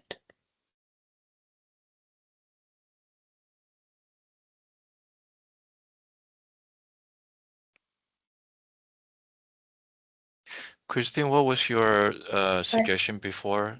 That in terms of say specifically narrow down the primary care Yes, specialty definitions and then may including the resident to include, something where if people are really wanting to keep these folks in, but as I put a note in chat, if you asked an ED doc, they certainly would not want to tell you that they feel like they're primary care, or to want to even be in a definition of primary care, or even in urgent care would not want to be considered primary care because they're not. They're a one-off, or a couple times they come in. And I agree, they do come into EDs because they don't have a primary care. They can't find one. Insurance, there's a lot of reasons why folks continue to go to ERs, frequent flyers, but it doesn't mean that they're primary care. So I think that those are the couple that I mean, your psychiatrist and behavioral health folks, they can be your primary care. I mean, you see them all the time. Folks do, I guess, see them, on an ongoing basis for the therapeutic and maybe other addiction related issues, but ED and urgent care are the two that I have a little bit of concern about, because if they felt that they were being lumped into the definition of primary care, I don't think they'd want to be there. So I was just thinking how we could, reword it, Dr. Chang, to, if people are really wanting to leave it there, how to reword that, to leave them, but not lump them in with the definition of what's considered primary care or family medicine. Amelia, are we able to maybe say, I'm just thinking, as Ms. Blake was, I think, suggesting that, and so the specialties generally considered under this definition are family medicine, internal medicine with no subspecialties, general medicine or practice, hospitalist, general pediatrics, geriatrics, obstetrics, and gynecology. Are we able to say in some cases, non-surgical obstetrics and gynecology, urgent care, and emergency medicine? Heather has her hand up. Yeah, so Sorry, I Heather. actually was thinking right along the lines of what you were saying, Dr. Khan. This is Heather Carter. So I was thinking you could add something. So you do the specialties, the ones that everyone sort of agrees on, right? The family medicine, internal medicine, general practice, and then say, maybe you cut it off after geriatrics and say, and some of the practices within obstetrics and gynecology, urgent care, emergent, because maybe some of those practices within those specialties are, or could be, there's overlap, right? So maybe you could, say with some or limited, or I don't know what phrase you want to use, if that's a concern. I don't know if that helps. Because honestly, like as Dr. Fleming had pointed out, because from the get-go, we're very clear that we're only seeking primary care docs to do this, right? With the purpose of creating more workforce for primary care so that we don't even have to go through this, hopefully in future. but I think for the time being, because we are pressed on time, we are past 3 o'clock mark. So I think we should, for right now, I don't know. This Ms. is Blake scheduled and till Dr. 4, Chang. so Oh, okay. So we're I don't good on know. time. Okay. I don't know So what Dr. Heather, Chang or real quick, what did you say? So, like moving and I then was- and some of something. Yeah, so I think whatever, I think everyone's sort of agreeing on the first 5 or 6 of these specialties as primary care. But maybe before obstetrics and gynecology, maybe you start a new sentence and end in geriatrics and say, and in addition, some of the practices of obstetrics, gynecology, urgent care, can be within, are also within primary care, but you limit it to saying that some of them, not all of the practices. That, I don't know if that's helpful. I mean, I think so, but I think you were all fine with psychiatry and behavioral health being. I guess we could say additionally under special or under some circumstances, obstetrics, gynecology, urgent care, emergency medicine.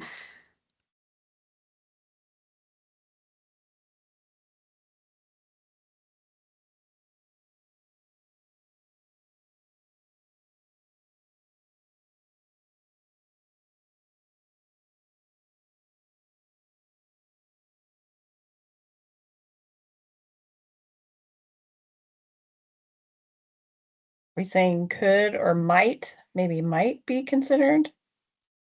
Correct. I agree. Might be considered.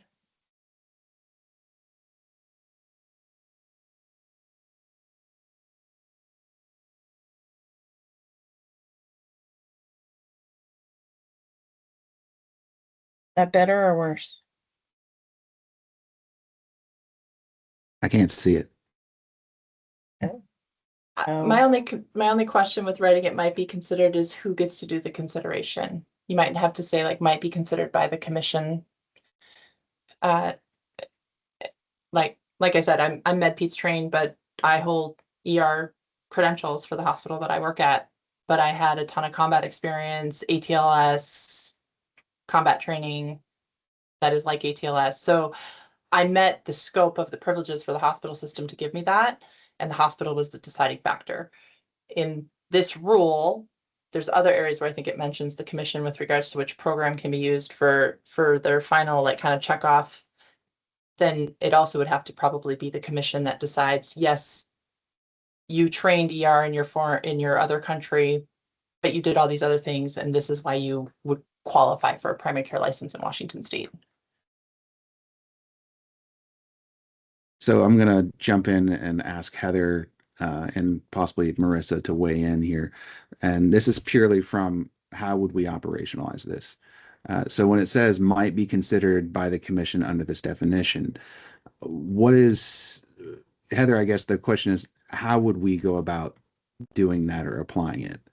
Is it just the staff would say, okay, yeah, you're good on the practice agreements, or how would you see that happening? You're muted. Thank you. I think you're right that the word might is problematic. Like how is someone going to know, right? Am I practicing within my scope of primary care? It's hard. It's hard. I mean, it's hard to agree on the list of what is within primary care. I think this is the most difficult part of this license, is how to define primary care in a way that you can, people can be clear on what they can and can't do, right? Or what they should. I do like, in the chat, Patrick Delaney said it is recognized that some additional specialties may have primary care components, I mean, that do have a primary care component. But yeah, I think, and not just these specialties, but there may be other things out there that aren't necessarily within family medicine that you might consider primary care. I don't know. I'm obviously not a clinician, but I think it is difficult. This is really difficult. This is the hardest part of this rule. I mean, we knew that as soon as the bill draft was introduced. So I think Alex and I had a number of conversations about that. So I mean, just I appreciate the discussion that's occurred so far. I think I just want to, from the staff standpoint, I want to voice the hope that we have something that gives us some clarity. And it sounds like there's a desire to have some flexibility as well. So just as you're going through this, just remember at the end of the line, you know, myself and Marissa and her team, we need to be able to have an ability to use this rule and make decisions. Yeah. And some of that may require you guys consulting a commission member with clinical experience to sort of, if there are things you don't quite know too. But yeah, it is, you do need to delegate to staff to make those licensing decisions, and it's hard if the rule's unclear.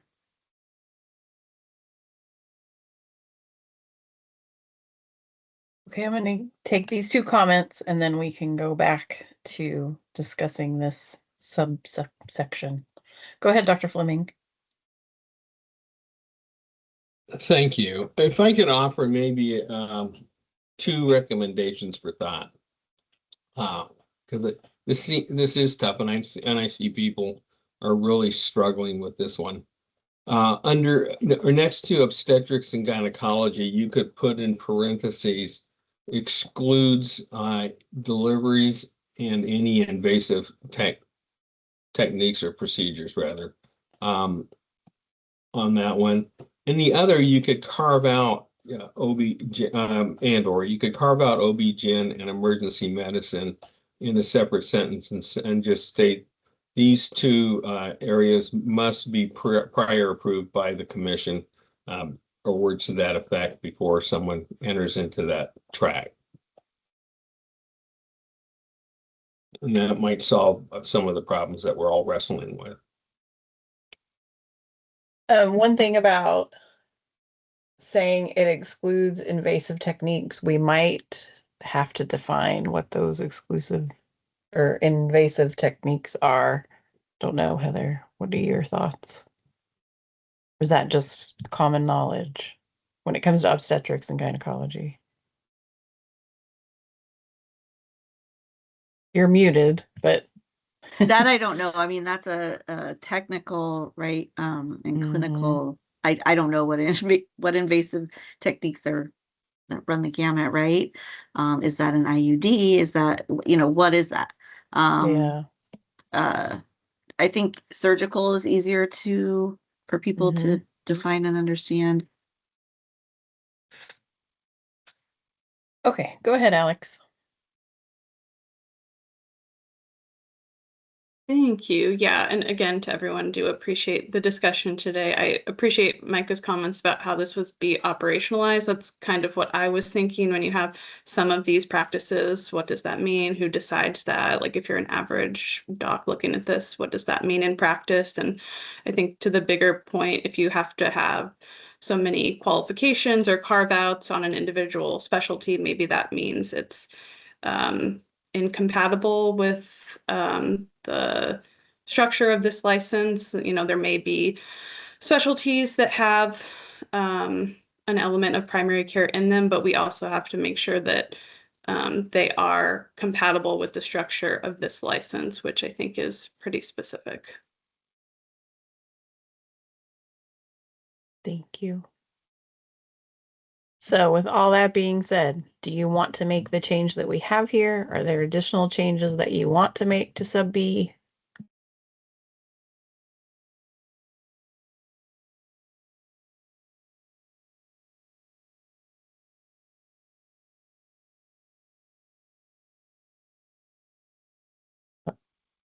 I've lost Miss Blake. You're muted. You didn't lose me. I'm on mute. Sorry. Oh, okay. My dogs are barking and I didn't want to interrupt everybody. I'm good.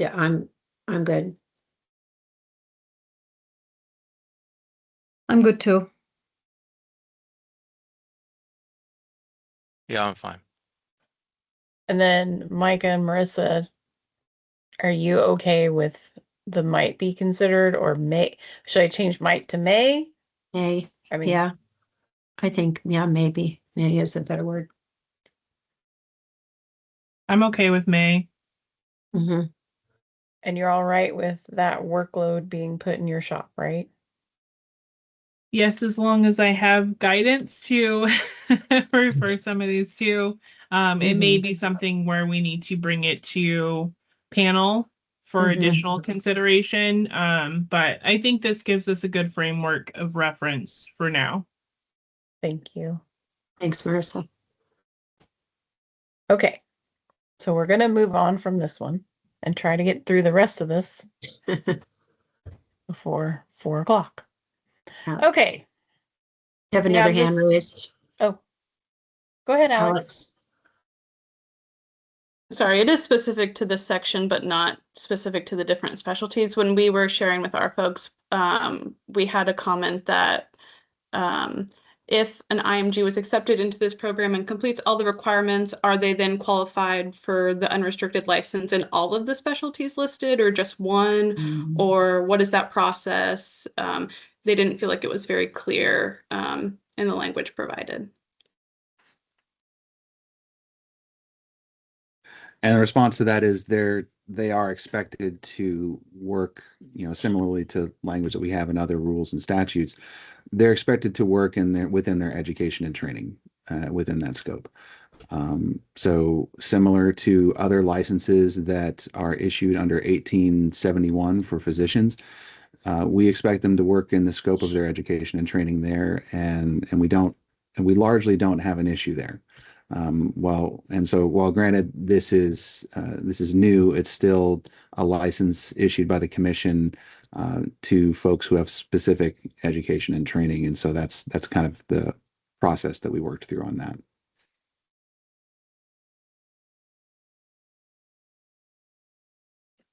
Okay.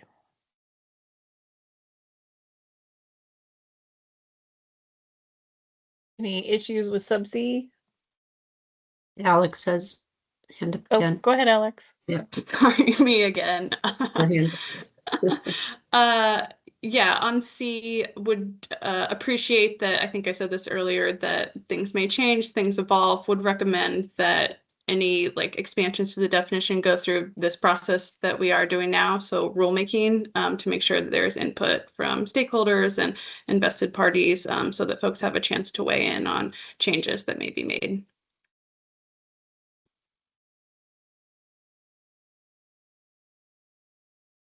Okay. Commissioners, do you have any issues with sub C? Oh, go ahead, Dr. Z. Okay, I guess I was just confused why that sentence says sites, like we were talking about specialties. And then separately, we've talked about locations where people can get their training approved. But was this expand definition eligible sites? What is that referencing? Because it seems really out of context. Sure. So within the graduate program, there are only specific sites that are eligible to host those graduates for their 2 final years of clinical experience.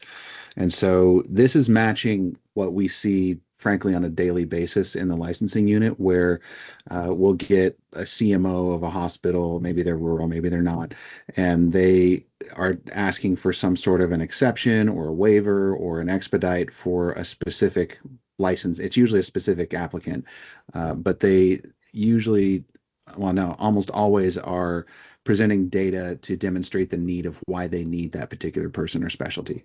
So that's the same principle here. So it's the site that would have to ask for the expansion consideration and not the individual themselves. And they would have to provide evidence to support that. Like, I'm wondering if you want to move that up to the section on sites. Yeah, then Maybe that would just make more move it sense to- because you're talking about specialties and different specialties that are included in this opportunity. And then you jump to sites and it gets really confusing because it's like, well, did you mean to write specialties? As opposed to, as Heather just said, further up when you're referencing which sites are eligible to participate in this program. And if you know how this rule was drafted, you would understand how punchy I got at the end. I think so That's Heather, okay. It's the end of my workday. I'm punchy yeah, too. it just needs to be moved up to the. we're talking 11 o'clock at night, people. So Heather, would you recommend moving all of C up or only just part of it? Oh, just the second sentence. Okay. I think it's the second sentence. Let me find it again. Yeah, Just it's the the part second that says, er, Can I make it G in this section? Oh, sites is farther down. Hold on. We haven't even got to that part yet. oh, you had something about like sites where you talked about hospitals, federally qualified health centers. 372. Oh, hold on. I gotta go next. Here we go.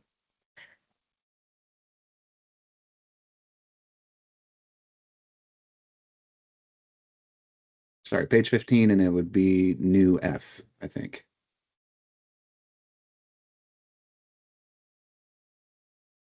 Or F, sorry. 4F. Yeah, Okay. that's at least on the Yes, July 16th. I agree. Draft. I agree. 4F, 372, 4F. Okay, or mass joke. I skipped right over. Hold on. F right here, right? Yes. Yes. Ah. Okay.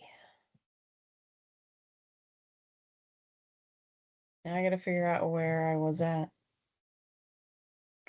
370. Yes, okay.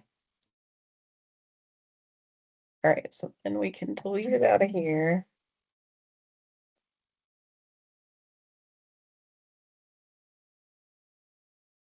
Okay, well, we'll deal with that later. All right.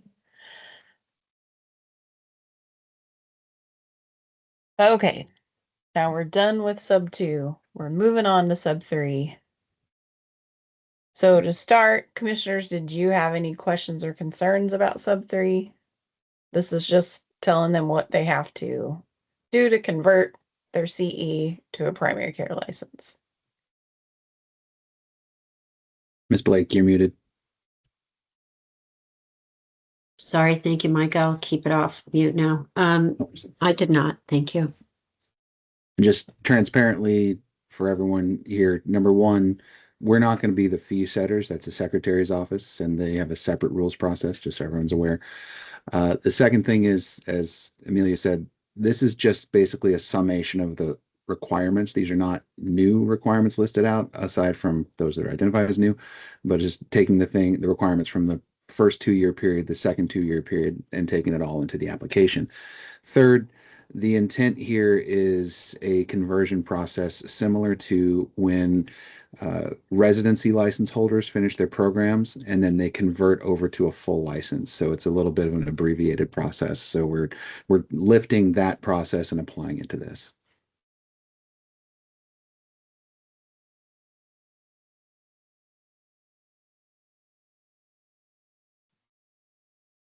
Okay. So is there anything, commissioners, that you want changed Looks in good to me. this subsection? And then is there anyone in the audience who has any questions or concerns about this subsection 3? Does not appear so. Sorry for all the scrolling. And that is the end. Wow. So, at this point, we do have another workshop scheduled for August the 3rd. I feel like hearing from the interested parties today, we probably do need to hold that workshop just to clarify some things, and we will have our new draft language posted to this rules page by the end of this month or at the end of this week. And we'll get the materials together for that workshop. Like the rest of the materials will be put together by next week so that we can send them out in time, because that's only 2 weeks from today is that next workshop. It's also scheduled for 3 hours. Hopefully we don't need the whole 3 hours. So at this point, I think my question to the commissioners is, do you feel like we need that second workshop?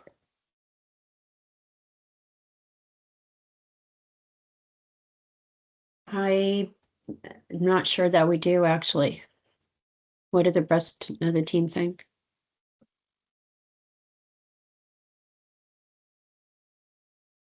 So the reason we would, I will just give you a little bit of background on why we would hold that second workshop. If we don't hold the second workshop and you approve this language to go forward today to the August meeting, and then we hold the hearing and we have a lot of comments at the hearing, Okay. and the full commission decides they want to make substantive changes to the language, we will have to go back to this process. That's the only reason I would say that we would need to hold it, just to give yeah. Then let's interested have parties another chance to comment on the changes that we made today. And we did have some folks that had to leave, so. Oh, Yeah, that's right. I think we need Yeah. the second workshop. So Yeah, let's so we can go go for through it. again. Let's Yeah. go for Sounds it. good. So Okay. that's scheduled for August the 3rd, just FYI. And then again, we will fix this language after what has happened today, and it'll be posted by the end of this week. And then I will send a notification through Gov Delivery. Okay. So I think we've hit all of our agenda items. And Ms. Boyd, I believe that you've given an update on the next steps. So I'll go ahead and do the presentation piece just in case. All right. Sorry, it always starts at the beginning. Super annoying. All right, so we will hold an additional workshop. You can register at this link on the screen. The revised draft language, as I mentioned, should be available on this rules page by the end of this week. You can link to that page. That's this link here in the middle. It says CE Graduate Pilot Program.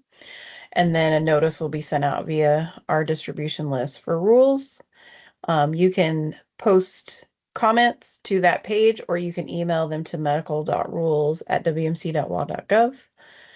And then we will hold that workshop on August the 3rd. Okay, thank you, Ms. Boyd.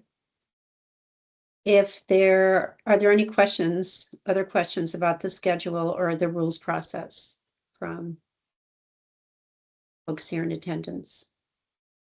Any other questions that you have?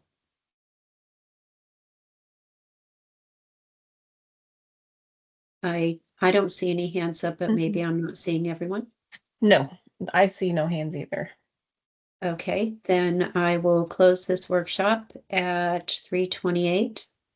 If there's no one else that wants to speak, and I appreciate all of your time and attention. I know that we had a little bit of time spent on definitions, so thank you all for your participation and attendance today.